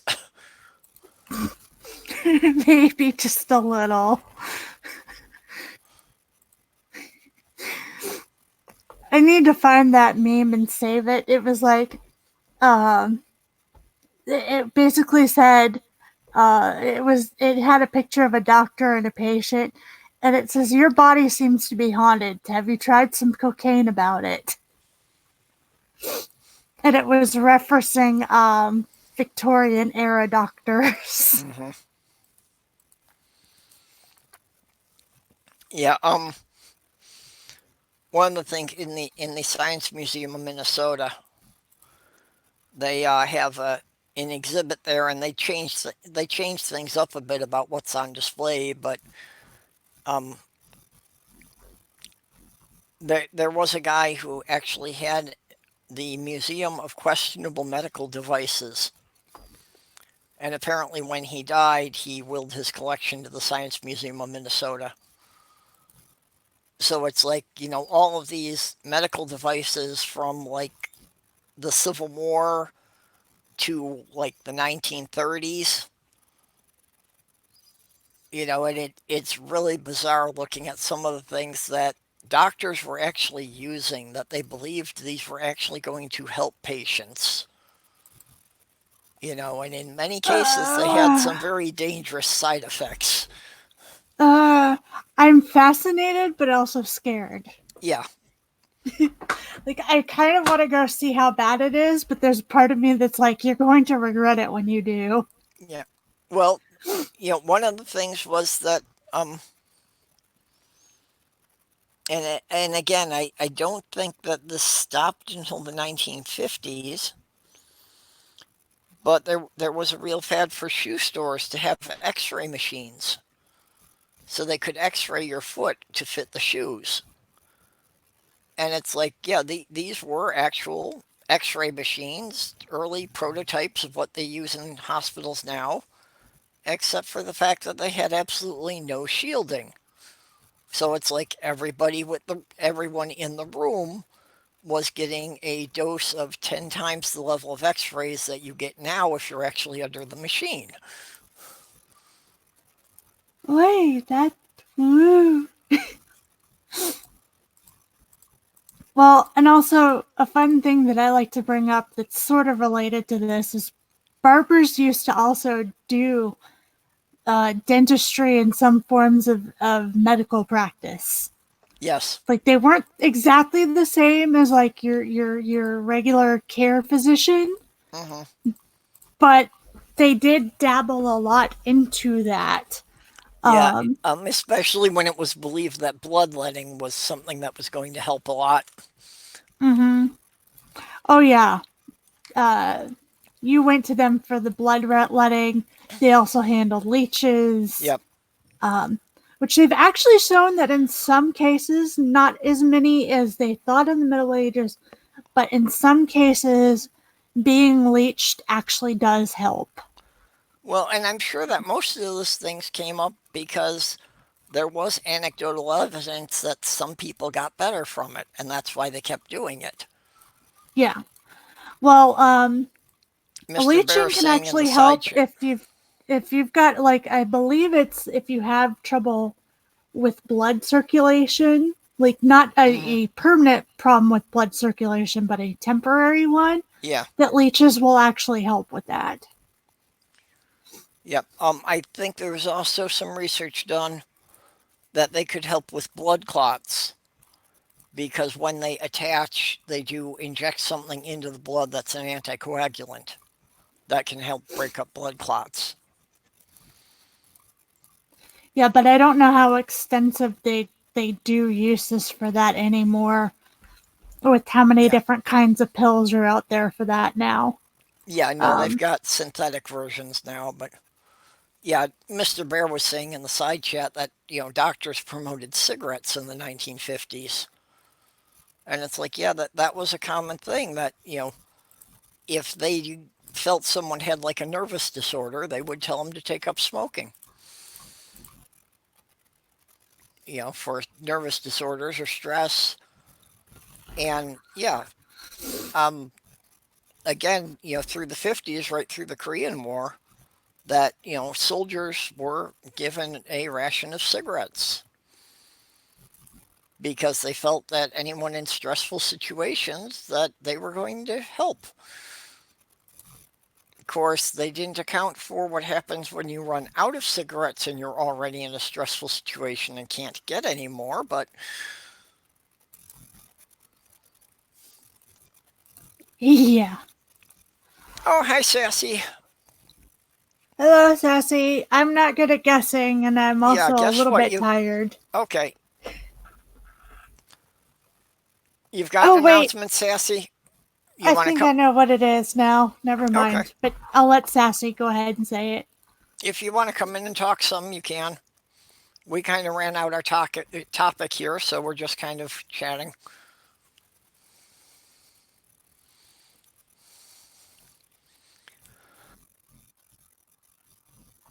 Oh, you got a date. Is this somebody you've known for a while or somebody new?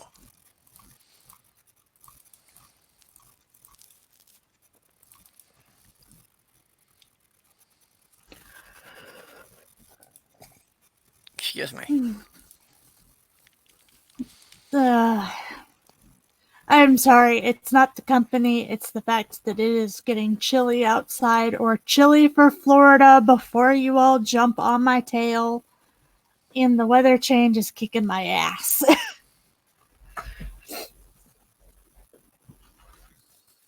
You know, down south about it, but I do understand that, if you're not acclimated for it, the cold affects you very differently. And of course, Yeah. if you live in a region that doesn't usually get much of it, you probably don't have the correct clothing for it. I have a winter coat somewhere, but I think it's 4 sizes too small. I think. I do have sweaters around, but I think I have. I've kind of sat down, and I know self-diagnosing is not the proper thing to do, but considering I don't have a lot of choice and I need to find solutions, I do really lean towards thinking I have seasonal affective disorder. Um, Um, I'm actually a big believer in self-diagnosis if you actually do your research, because I would not have gotten the diagnosis for the autism or the Tourette's. The Tourette's was actually diagnosed by the woman I was living with, and the autism is something that I diagnosed after doing research online. And after I had come up with the diagnosis and discussed these with professionals, they did confirm these things. But even though I had been seeing many therapists over many years, none of them had ever picked up on these. yeah. And a big part of that is because, the therapist or that would only see me for a half hour to an hour once a week. So Yeah. they just weren't around me enough time to see how much the symptoms manifested. Yeah, that makes sense. In my case with this is, um, whenever the weather changes, and I'm not talking like day to day, but um, when it changes from winter to spring and then spring to winter, because we kind of get a fall, but we don't really. Um, when those changes happen, I get mega tired. And then when it rains for long periods of time, the pressure changes also mess with my head a little bit. I don't know how to describe it. I would say, I guess I'm a little bit lightheaded Hmm. when there's a lot of rain, and it makes me tired. Well, in December, what winds up happening is it gets chillier and it also rains almost every day. Yep. And it rains for hours on end each day. So I wind up being extremely tired. Which is going to be fun because next month I have 10 doctor's appointment with my sister that I have no clue how I'm going to do all of them. Well, I noticed that lately you've been a bit sniffly. And I know Yeah. that for me, the weather changes can really play havoc on my sinuses. Oh yeah, they tear apart my sinuses. Do you get migraines sometimes? I can't Yeah, remember if you said you did. I Okay, do. I've I've gotten better at determining the triggers so they don't happen as often. okay. Think about when you had them a little bit more often, and think about like not when the actual pain hit, but like some of the symptoms beforehand. Hmm. Um, that's kind of how I feel throughout the entire month of December because the pressure changes are messing with my head. Yeah. Well, I know what you mean about the pressure changes because I get that with my sinuses that they get backed up, and I feel a lot of, just pressure from my sinuses. And there were a number of times that I went into the dentist for a toothache and they do the exam and the x-rays and everything and can't find anything. And again, this is something that no one mentioned to me until I was in my 30s. But I'm sorry, I'm laughing because the same happened to me. they can put pressure on the roots of your teeth. So yeah, the Mm-hmm. inflamed sinuses were causing, phantom toothaches. Yeah, it was basically, it wasn't as late as my 30s, but I wasn't told until I was like 27, 28ish. They're like, oh, well, your toothache isn't actually a toothache. It's holy crap, you need to go to a doctor and get your sinus infection taken care of. Yep. Um, Yeah, so I got to learn that that was actually one of the symptoms of having a sinus infection was that I'd start getting these toothaches. what's really fun is when you get a sinus infection and a migraine at the same time, and then your left arm goes numb. I haven't had it affect my arm. Apparently, because my ears are so messed up, um, that the nerve pressure from my face shoots down through my neck and through my neck to my left arm and causes my left arm to go numb. It is not a typical migraine symptom, but that apparently is part of one of the auras of my migraines is my left arm goes numb.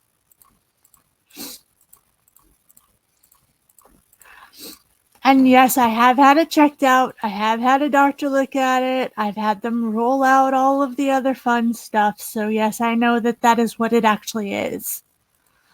Oh yeah, I don't doubt you. I just can't associated that as one of the symptoms.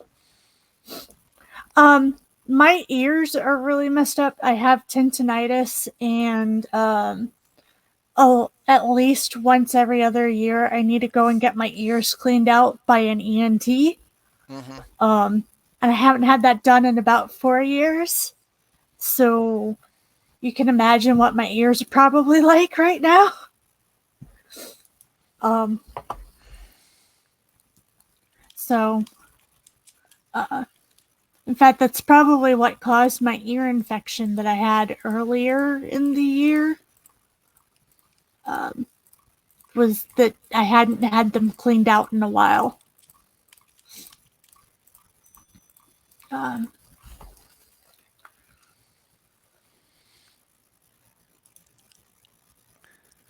Yeah, that's when my sinuses get backed up, they put pressure on my ears, and mostly it makes things difficult to hear. Everything sounds garbled. I've said it's kind of like when people are talking, it's like I've got my head underwater. you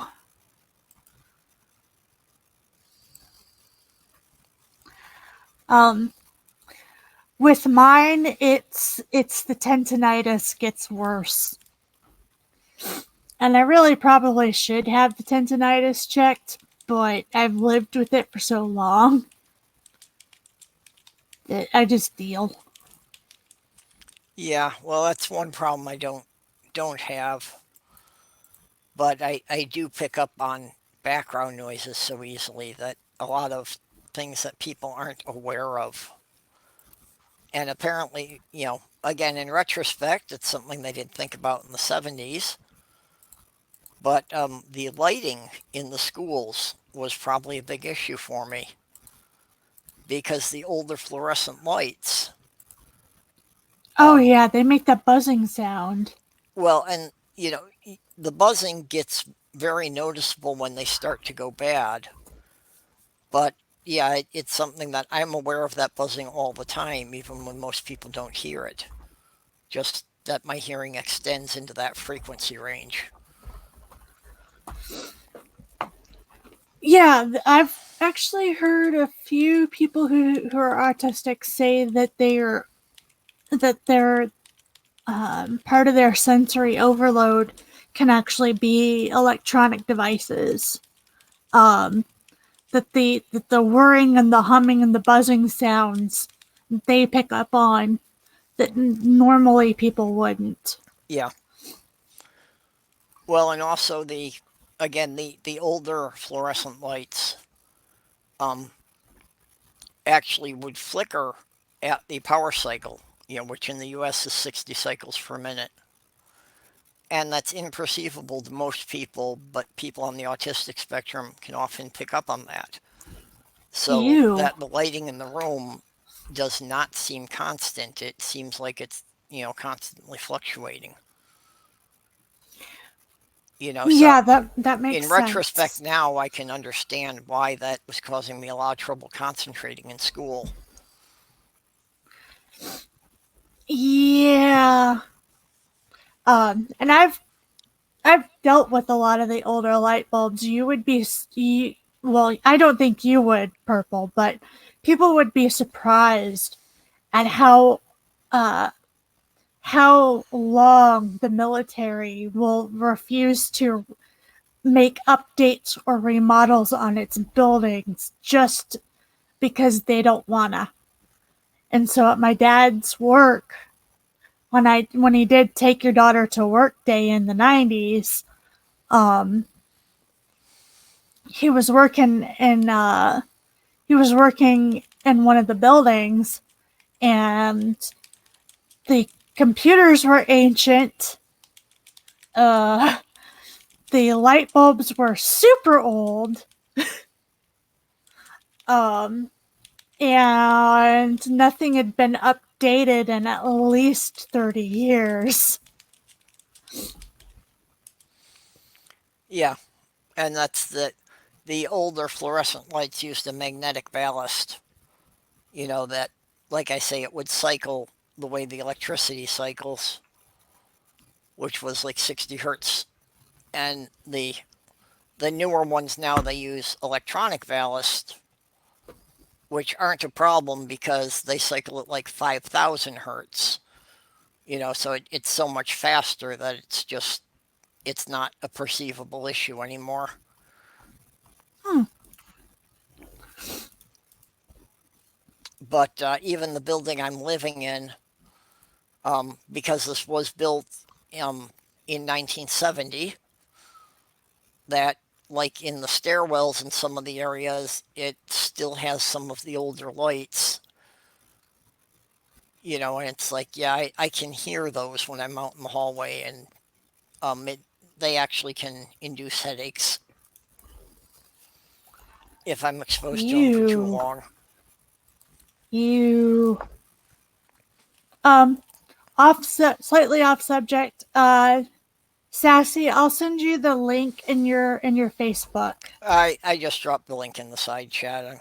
Oh, okay. And it's the one nice thing about the stream yards is that once the stream's closed down, that link is useless. Nobody can get into anything with it. Oh, okay. I didn't realize that. And also, you have to Yeah. approve anybody who comes in, so that makes sense. Yeah, with OBS, that can be a problem because with OBS, that stream key can remain valid for future links. Yeah, I've noticed that. Yeah. Oh, yeah, another thing I'm having a problem with now with the YouTube is that it keeps giving me this reminder every time I set up a stream about marking if it's child friendly, which it sends you to their broadcast studio. But if I'm not using OBS, my stuff never goes through that. So I actually can't get to what they want me to check about whether or not this is child friendly content because StreamYards completely bypasses it. I just have my entire channel set for not child friendly because I'm not child friendly. Well, and I thought I had my channel set for that too, but No, they've YouTube did overkill with that. They said Yeah. that you can set it at the channel level, and even if you do every new thing, you have to go back and review it. Right. Which, I mean, I understand to a degree, because if you want to change like a single video, I kind of get it. But at the same token, how often are you really going to need to do that? And why not just change it after the fact? Like, I don't know. I'm annoyed and tired and kind of pissed off with the whole thing.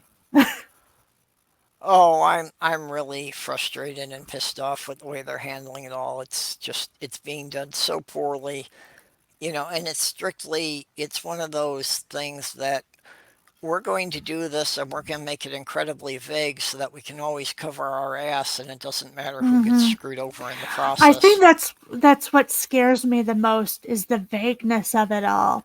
Yep. I like for my boundaries to be like well laid out, well spoken, well communicated, no guesswork. If I have to guess, then god damn, like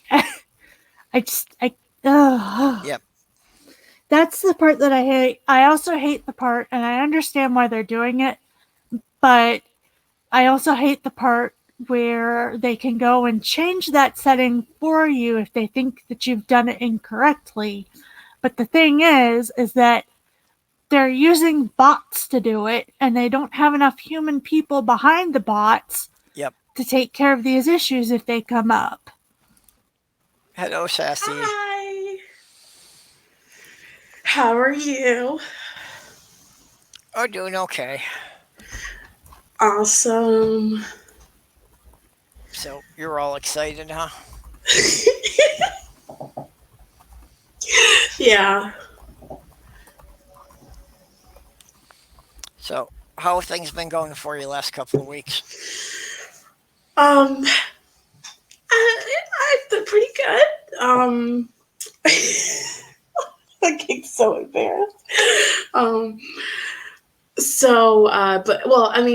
Yesterday it was an off day for me because no, it was yesterday. Yeah, it was yesterday. For some reason, it was just an off day, and it was just my brain wasn't functioning properly. But anyway, it's been pretty good. I got a date this Sunday.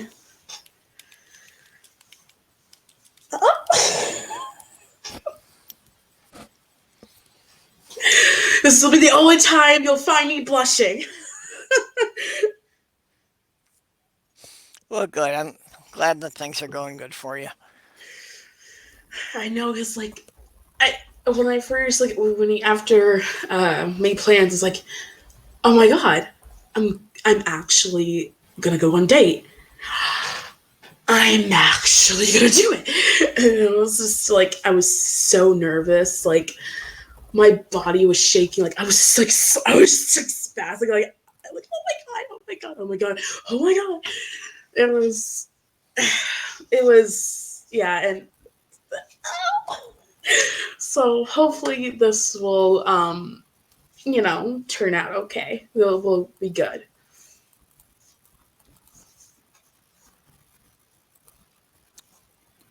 So what else has been going on with you? I have a new job. I am. The other one didn't work out, so I was searching for another job, and then today was. I was train. I was in training today, and tomorrow's my last day of training, and then I'll have my normal schedule. Okay, well, I'm glad you're able to find something else that quick. I know in the market these days, a lot of people takes quite a long time to find something new. Well, it's still I. It's I'm my other job was I was working for a phone company, and this is another different. This is a different phone company, so um with my experience already with dealing with phones and being a sales rep, you know it helped me to get this job pretty quickly because of my experience and how much I already knew. Yeah, yeah, you've already got the background. They won't spend as long training you. Yeah.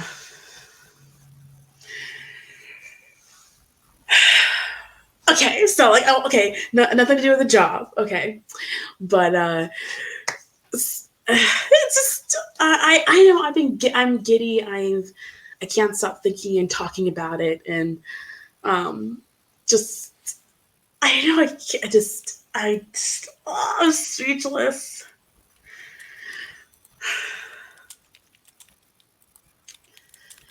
So does anyone? Do you have any questions? Well, we had started out the string asking everybody to mention an author they like that, may not be widely popular or other people may not be familiar with. So, who do you like to read? We'll see. The authors I like to read are kind of popular, so they're not.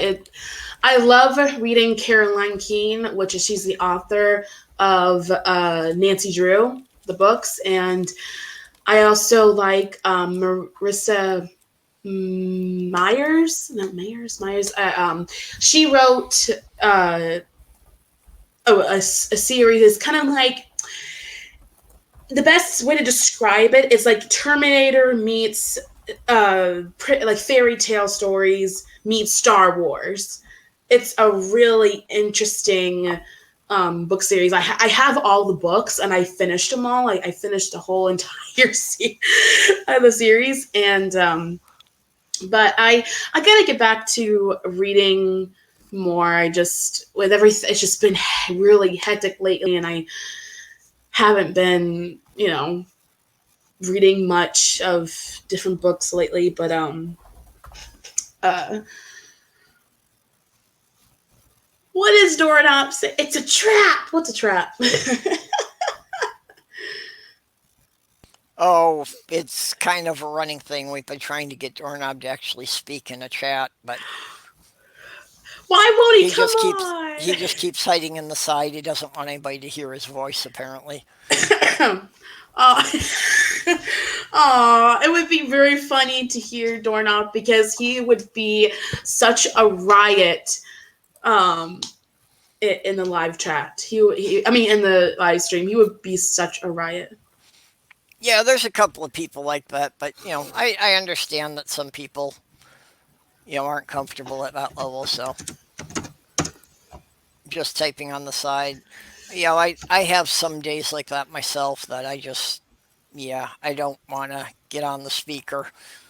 Yeah. I'll just lurk in the side chats. Yeah, me too. I don't always want to just show myself or even talk. I just want to just be in the side chat and um but I can't be on here very long. I was just wanted to pop in for a few minutes um to pop just just to give a little bit of a update. I can't stop talking about it in my Well, server and everyone. My friend Matt Big, oh my god, he's crazy. And I'm sorry. Were you saying Math Fig? Math Pig, yeah. Yeah. Okay. Yeah.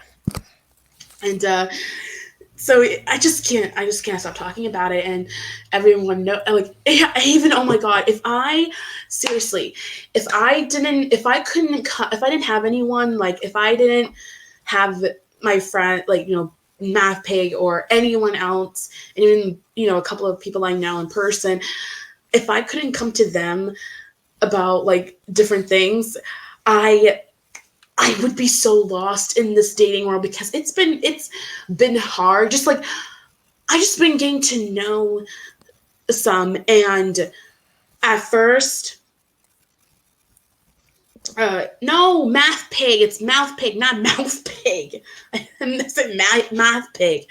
Well, honey, your words are coming out like.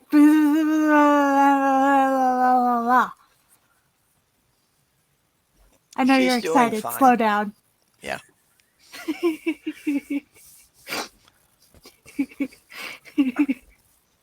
She's doing fine. I only had to have her repeat it because I was yawning.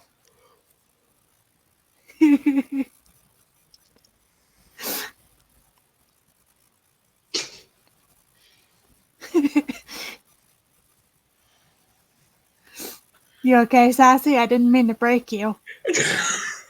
I'm afraid to talk. I'm afraid to talk now. Don't be. Listen, I would not tease you if I didn't like you. If I didn't like you, I'd be avoiding you.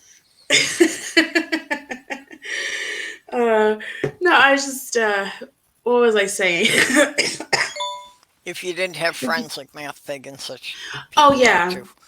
Oh yeah. If I didn't have any you guys like to talk to, I would be so lost in the dating world, because literally, just like, if you're new to this, it's exciting, but it's scary at the same time, and then you're gonna, start to overthink a lot of things, and that's what I have been doing. Oh my gosh, I almost drove my friend crazy, because I was overthinking a couple of things that have happened, and he said, just stop, just calm down, you're a warrior. And I was like, well, I'm not trying to be, but it's just but I'm grateful for all the advice that I've received, because if I couldn't vent to someone, if I couldn't ask for advice, I don't know. Because I'm all new to this, and it's like scary but exciting, but really scary, but Oh, I know what you mean. That's, for me, the online community is really about the only people I have to talk to about much of anything. yeah, it's just, and I mean, everyone, I think literally everyone that I've met, like you guys and everyone else, have been in relationships, or are currently in a relationship, and like, I'm the only one that hasn't experienced anything, yet, and but so everyone knows more than I do, and they know how to handle certain situations, and or just calm down, Yeah. don't overthink. I've got quite a few I years have on you, been so I've in had the experience. relationships.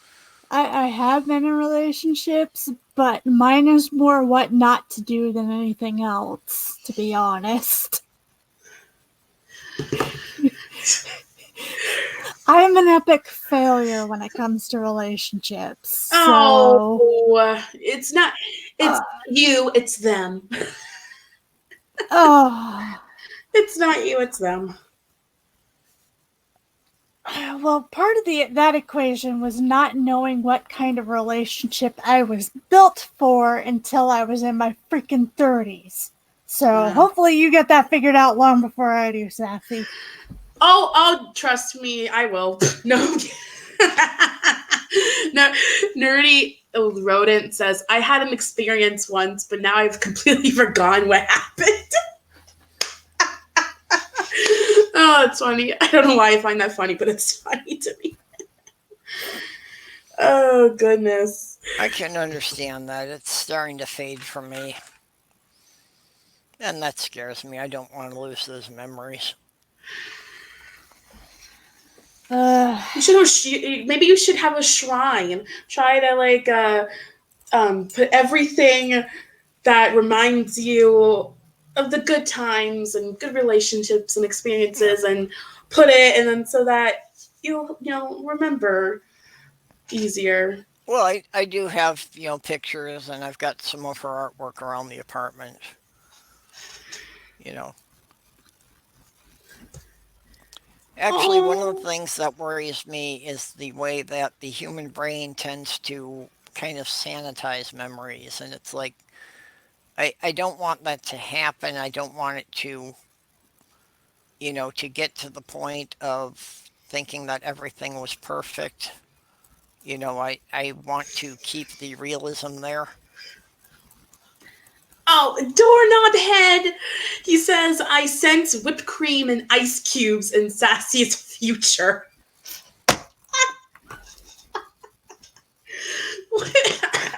you aloes and your hobbies.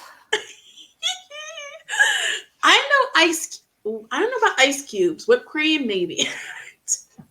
Yeah, I'm not big on the ice cubes either. But okay, so like we're gonna, because so my date's this Sunday, and we're supposed to be getting some snow, and he lives a little ways from me, but he's coming here to my town, and so. And I was like, we're supposed to be getting, snow. I hope that doesn't bother you. And do you know what he said?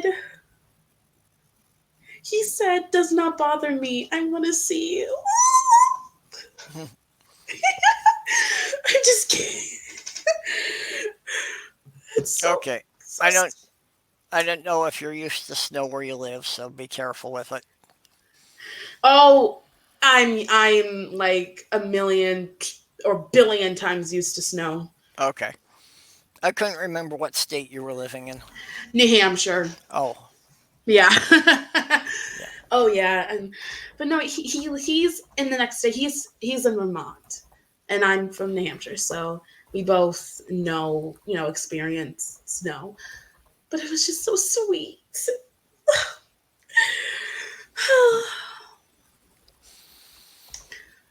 That's good. You said you met him online? Yeah. Yep. I was doing I'm sorry. I'll get back to that, but doorknob. He says, "Once you hear a story about a friend and their use of ice cubes, it's hard to forget." And then Tria says, "No, I don't want to know. Keep it away."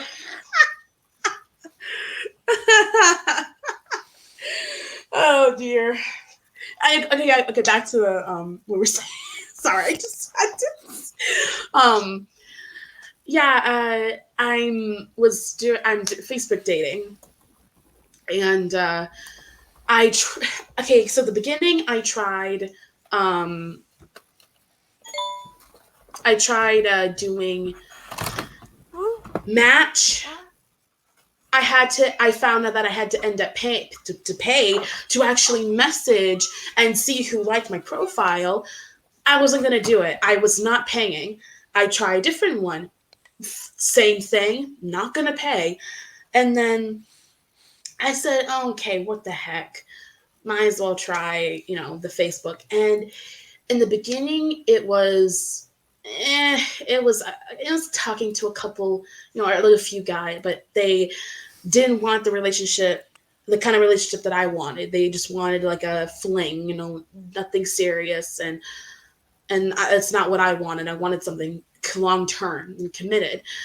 Um, so, and then I got discouraged, and then so I took a break. Not too long, but I did take a break, and then I was like, okay, might as well just go back and see what happens. And then it was better luck than that, this time, I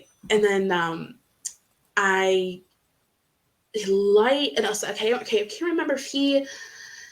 can't remember if he liked my profile first or I liked his. but we liked each other's, and then we ended up, and he was the first one to message me. And because usually I'm the first one to message, because for some reason, all the other ones, most of the majority of them didn't bother. So, or they would just ghost me.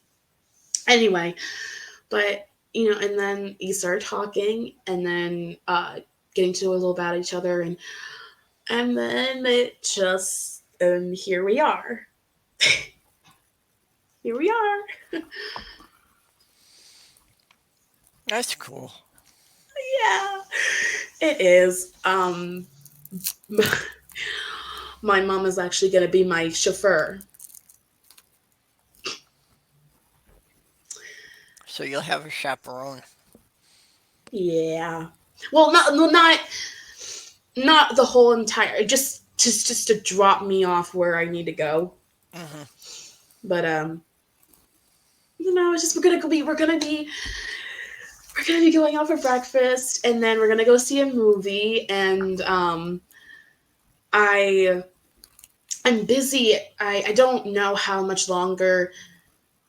Cause okay, so like this time, because during my circumstance, because I'm still in the process of I'm unpacking. I gotta do a lot of housework, so it's a little bit tight. But that was the only day that was the day that he had off, and I have it off too.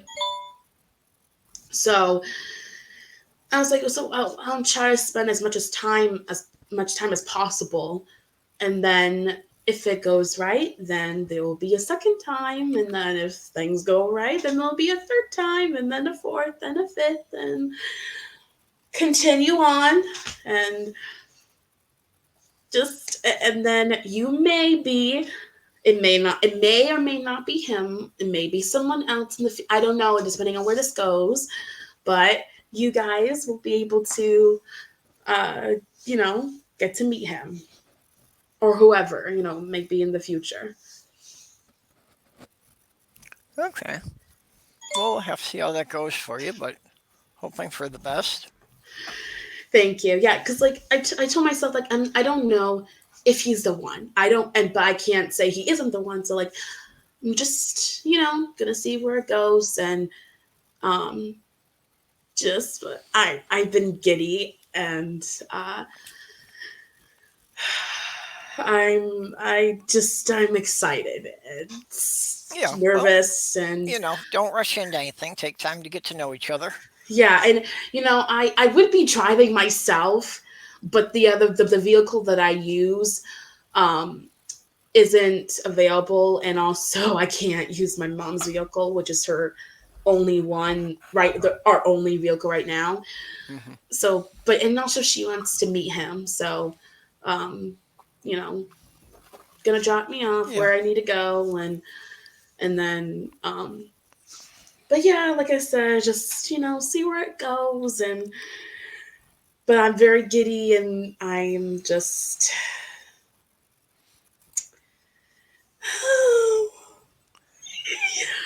I'm Well, giddy.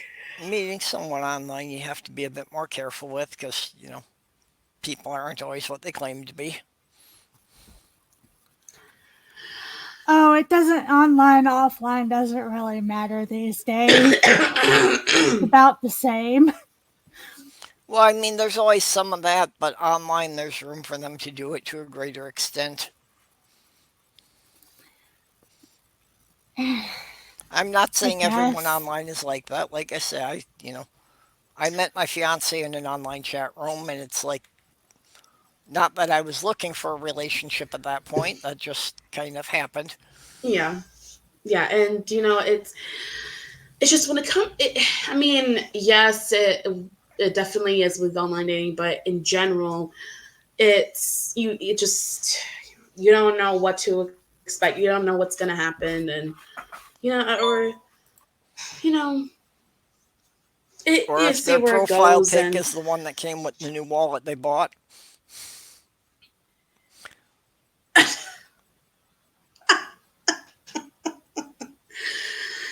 oh goodness, well, the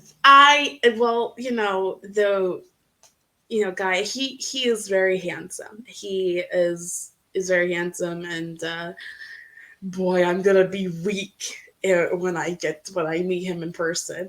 I'm gonna be like sweaty. I'm gonna be so nervous. Yeah, well, just take care of yourself. That's all. Yeah, and also like it's it's sometimes hard to like imagine that a guy like would be interested in someone like me and would be attracted to me. Doorknob head, it did not come from a lineup. The profile. It did not come from a lineup. Oh goodness. Anyway, so but I don't know, we'll just see where it goes, and it's I don't know, I don't have a lot of words to, because it's just so I just excited and giddy and like happy and hoping for the best and just to have fun. And have you heard of the movie Midway? We're actually going to be seeing that. No, I didn't know that they had a new one out. Is that about the battle or? Yeah, it's about the Pearl Harbor and what happened afterwards, and Yeah. it's I didn't like, know they'd had a new version of that. it's like 2 hours and 18 minutes. Huh. Yeah. I'm surprised I missed that one. Yeah, it's already in the theaters. Well, in my theater, it is. It's Yeah. it's going to be out, but I want to see that. We're going to be seeing that like not too long after we get breakfast, and just. But anyway, so I just I wanted to come in and say hello, and were you able to watch my last live stream, Purple? No, I've been kind of running behind, so the longer ones I haven't really had a chance to go through yet. Okay. Yeah, well, I say that all the canoe content that I'm putting out, and as it's all going to be live streams, because I changed the purpose of my channel. It's just basically going to be a place for everyone to come and hang out and have fun, or just talk about whatever. And it's just going to be a place for everyone to come together and just talk. And it's Yeah. for me, I think I have more fun doing it that way than having a specific topic. And or the only, I think, when it comes to certain things, maybe then it would be labeled, or it would be mostly about something like let's say I hit 500 subscribers, or if in the future if I hit 1,000, then it'll be like like a 1K celebration, or if I have some big news, like if I end up getting engaged in the future to someone, or get married, then it'll be something like that. But mostly it's just gonna be whatever, have fun. But anyway, so I have to head out. I have to Okay. go, and I'm starting to get a headache.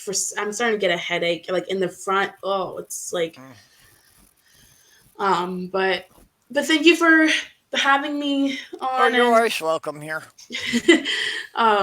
I hope to see you again, and I'll keep you up. I'll keep you all updated on what's going on, and Okay. Well, glad to see you're more upbeat. I know you were pretty down for a while. Yeah, I was, and I'm a lot better, and but yeah, this is help, just making me a little bit happier, and yeah.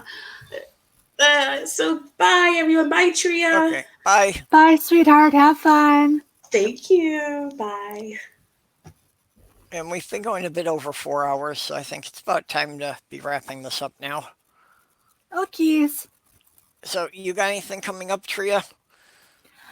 I am fighting really super hard to try to get this damn video done. The whole COPPA thing kind of Yeah. threw me off. I'm trying not to panic because I know that it's not really worth panicking over. Yeah. And also, like we were discussing earlier, the weather is starting to change and I struggle with that, so it's going to take me a lot longer. But Yep. I'm shooting for trying to have that video done by the end of the week. Yeah, I know some people who deal with the seasonal affect disorder, so I know that can be extremely difficult, especially when the hours of daylight get so short. Yeah. We are. It starts to get dark around 6-ish here, Yeah. I think. So. Well, we're way up north, so now for us sunset's about 4:30. And at least half of the day is gray now, so that doesn't really help. I have a friend who's upgrading his sun lamp, and he's trying to send me his, so I'm hoping that'll help. I was going to suggest that I know a couple of people feel it has made a difference to have the full spectrum lamps. Well, the thing is that it's not really all that expensive, but at the same token, I'm trying to save up so that when April hit, I'm not in the same boat that I was in October. Yeah, and I understand your situation, and it's like, yeah, to some people, $20 is no big deal. To some people, $20 will bust your budget for the rest of the month. Mm-hmm. Yeah, or in my case, will bust the trying to save up for April so that I don't have to ask for help again. Yeah. Because I got a lot of help this year, and a lot more than I'm used to. And I'm trying not to feel guilty because everybody did it of their own free will and because they're my friends and they care. But it's kind of hard for me to accept help in the first place. Accepting it more than once is getting difficult. Yeah, and this community has gotten good about that. And, you have to worry if you're doing it too often, people are going to get jaded about it. But when you need it once in a while, people understand. Yeah. But hopefully that'll help because like I said, I am tired. I am tired of being tired. I've been tired for a week straight. So, but yeah, I'm trying to work on that video game video. I'm probably gonna put it up, even though I am a little bit concerned with the COPPA thing. But worst that happens, I guess, is I delete it. So hopefully, I don't know. I'm probably overly panicking. Probably. Yeah, well, unfortunately with YouTube, they've always had a problem with the enforcement being rather arbitrary. And a lot of it has to do with who notices your channel. Because YouTube themselves doesn't pay attention to a hell of a lot. It's more like if somebody watches your video and decides to report it for some reason. Yeah. So, unfortunately, that becomes a big problem if you've got any trolls who are looking for a way to shut your channel down. And I'm not there yet, but with my subject matters, it's really only a matter of time. I am thinking, just so that I don't have to watch it, I am thinking of temporarily putting all of my stuff to private and then coming back in January and putting it all back to normal, just so that I don't have to try to keep up with it during December, because I am. If you put it as unlisted, it won't come up in searches. But then if there's somebody you want to see it, or you can give someone a link in the private Twitter, so then people can see it, but people won't be able to find it without you giving them the link. Yeah, I might do that because, like I said, in December, I'm hoping that it won't be as bad as normal, but considering the fact that apparently my sister has had something come up to where we have doctor's appointments, I have at least 1 to 2 doctor's appointments every week for her. And that is going to kill me. So I'm kind of in the mode of, once I get this next video out, I'm kind of in the mode of leaving that up for about a week and then putting my channel as unlisted for December so I don't even have to watch it, and then coming back and seeing how the fallout with YouTube went. Yeah.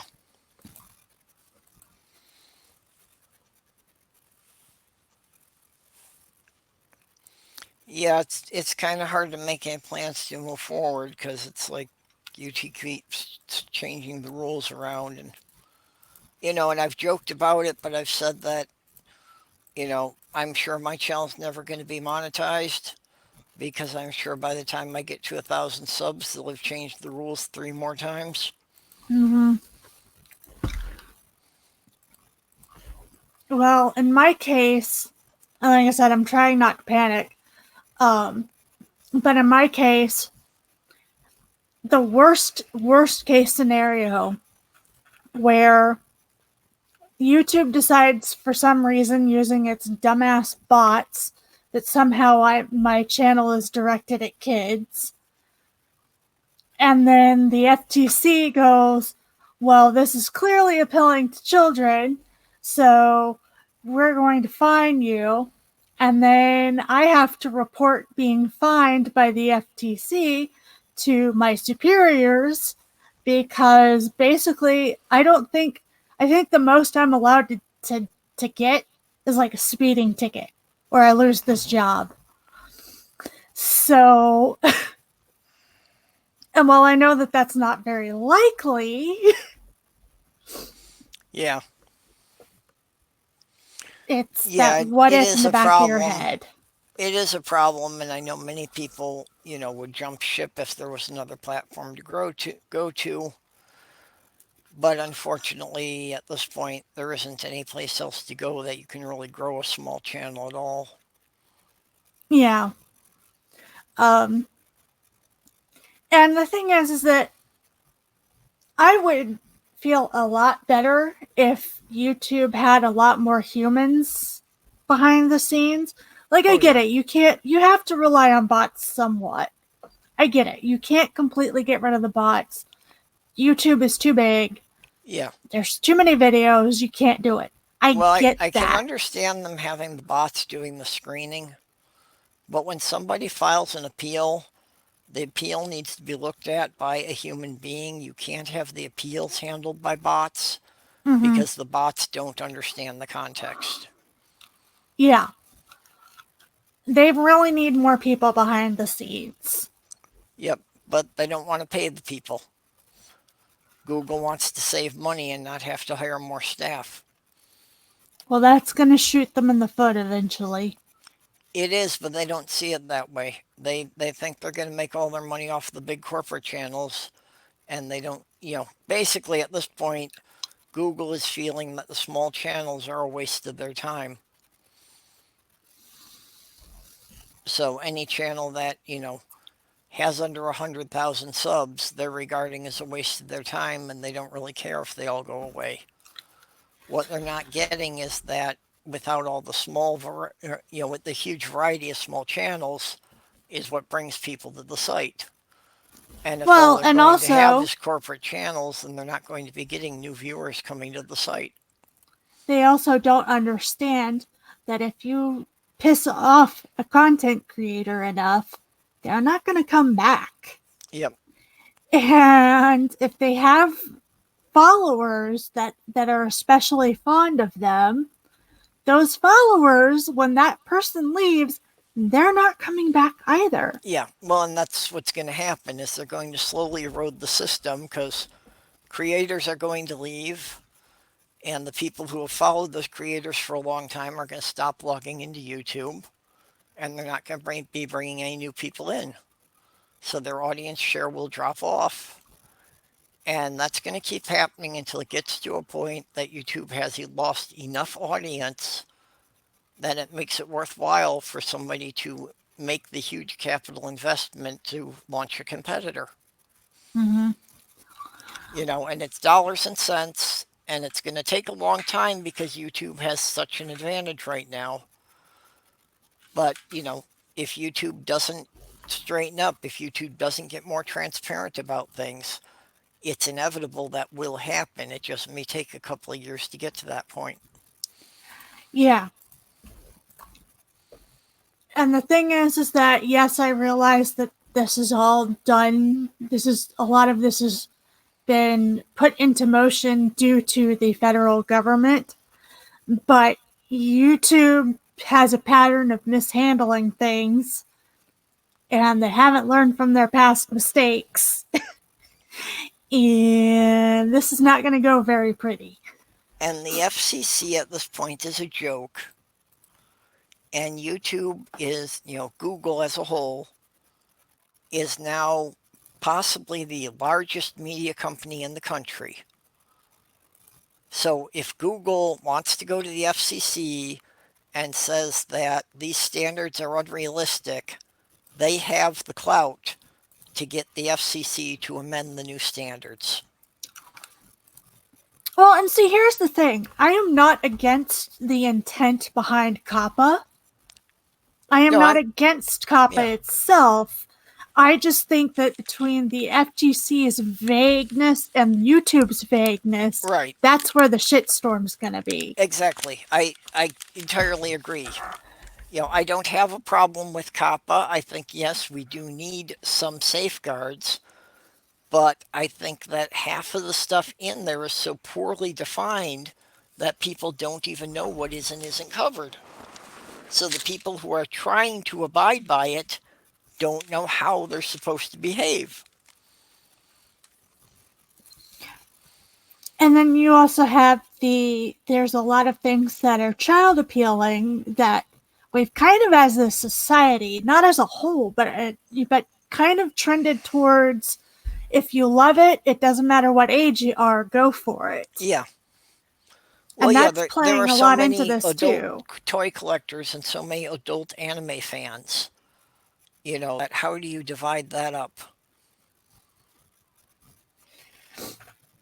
And those are actually being the hardest hit. Like, a lot of people are telling them not to panic, and it's like, I don't think you understand the fact that my channel is child appealing, even though I personally am not, like, talking to children or have children on my channel, but it looks shiny and pretty, and kids like it, but so do I, and I'm an adult. I was already working on stuff for my own channel that I was going to do stop motion animation with Lego minifigs. And it's like, no, I can't do that now because if I put Legos up there, the bots are going to see Lego and then they're going to say, oh, that's child material. And it's like not the subjects I'd be dealing with. I was just going to use the Lego because that's what I've got a lot of stuff around for. And again, just the COPA thing basically says animation is for children. And it's like, have you people never heard of Adult Swim? It's this huge block of programming that has absolutely nothing I would ever let anyone below a teenager watch. Yeah, and like I said, if they had people behind the scenes after the bot's original screening, Yeah. then it would be totally different and this conversation would be different. Well, like I say, I can even see going so far as, to have the bot like lock a video so nobody can see it until it's reviewed. But when the creator appeals that, then you have to have a human being actually watch the video the creator's talking about. Mm-hmm. I mean, it's the same problem they have with their search engine. And I was saying this the other day that, we're talking about the autoplay feature. And it's like I turned off the autoplay feature on YouTube because after I've been watching things like, Paula G and Vice Rhino, the bots don't get the difference of before or against. So the autoplay starts playing things like, PragerU and Ken Ham.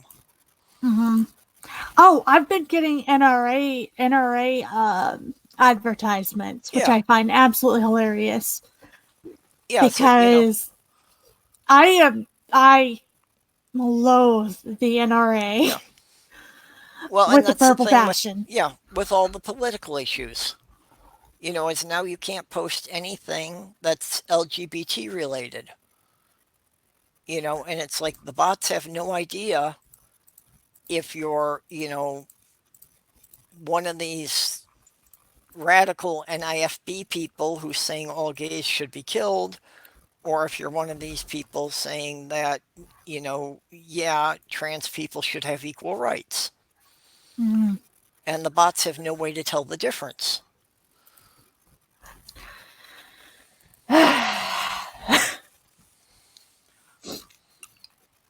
And that is why I wish we had a different platform that we could all jump to.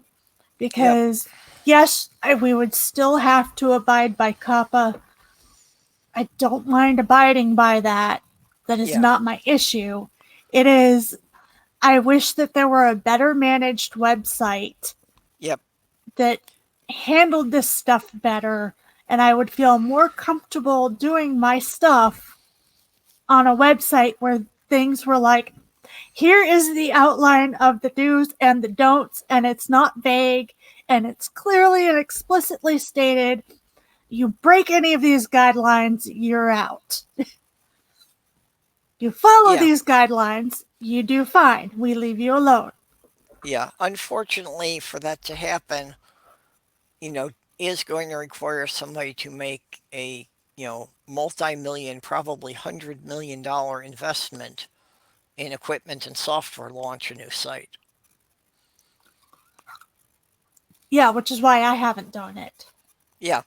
That's, and I do feel there are enough people fed up with YouTube that there is a market there, that this is something that would become profitable, but it's got to be somebody who can afford to invest, at least several $1 million with the idea that that investment's not going to be returned for at least 5 years.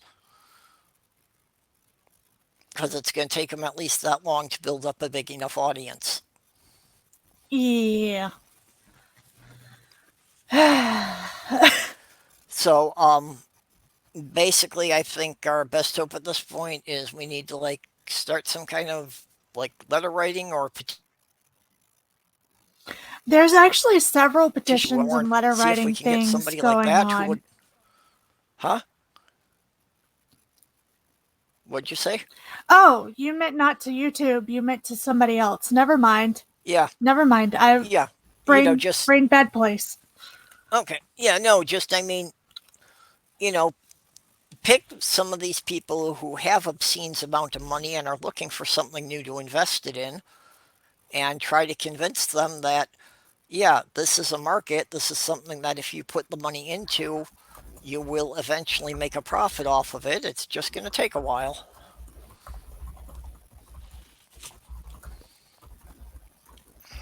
Hi, Diana. We're actually just wrapping up here. Yeah, Purple was trying to shut down, and then I started complaining about COPPA because my next video has me a little bit leery. Yeah.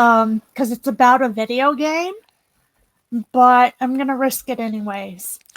Okay, well, I do have to shut down now because in about an hour I've got to go for a family function. So I kind of need to, well, I kind of Ew. need to lay back because I've a total of 7 hours sleep over the last 3 nights total. So for me to be able to do this without Ew. snapping at my family, I need to get a little rest here. About an hour I've got to go. Hey, Alrighty. Diana. As Diana jumps in. Hey Hi. guys, just a quick one. No, I had the whole studio torn apart all day, so that's why I wasn't around. A lot of recabling. Got a Ah, boom for the mic. I set that up, and okay, you got all the new cables you needed. just about. I discovered that I needed some longer power cables. I can deal with that later. I mean, I got a Mickey Mouse operation going now, so that's not a big deal. Um, it was kind of fun. I've got my monitor plugged into an extension cable that's intended for power tools. 25-foot, 14 gauge. Yep. But so far the boom is working pretty well. It's freed up some space on my desk, and as I was kind of hoping for. I was just kind of hoping I could test things a little bit. Okay, And what if they kind of seem mic to do be, you have there? that's a Blue Yeti that I'm working Oh, on. okay. Yeah, it's a nice little mic. When the hell did I get that? A few months ago. Yeah, I haven't been able to spring for anything that good yet. The boom, I've seen better, but what do you want for $20? Yeah. Well, I bought a knockoff mic that's got a good boom stand and everything, but apparently my computer has a problem with it, and I think it has to do with the soundboard that's on my motherboard.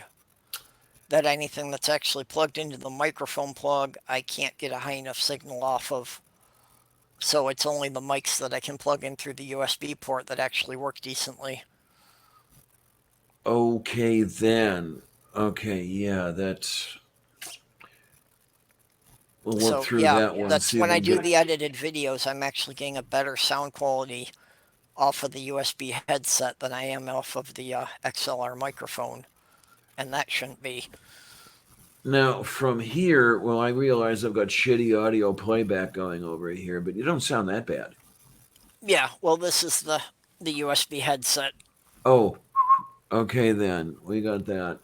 Um, Yeah, the other one, just the level it puts out at is so low that I can't get anything. And, if I try cranking up the level, then I just get a lot of extra background noise. and then, yeah, I'll decide. And I haven't even looked at it. I was filming this while I was doing it all the way through. I'll decide whether or not I publish it. I mean, it's been all day, so I don't know if anybody wants to see a 2.5, 3 hour film on. Well, you probably need to edit it or time lapse. Just a little bit, just a little Yep. bit there. Yeah, it's the Yeah, bring it unboxing. down to a half hour or so and people will watch it. There you go. Yeah, because maybe they're interested in an unboxing. I don't know, because Oh, yeah. People like I those. don't know if anybody else has done it on this particular model, but if no one has, then maybe they know what to expect in future. Because there were a couple difficulties with this, but I managed to get around them. It's no big deal. People like you showing off the new equipment, and actually, that's likely to help you with Patreon because you can show that this is what you use the Patreon money for. Okay, yeah. That is a point. That is a point. Um, there's some other Patreon money I have to spend for a few other things, but we'll Yeah, do but if that people when. can see you're upgrading your equipment for the channel, I think they're more likely to subscribe on Patreon. Yeah, they are. I just don't get enough on Patreon to and I wish that they would stop doing this and ask me if I want this done. But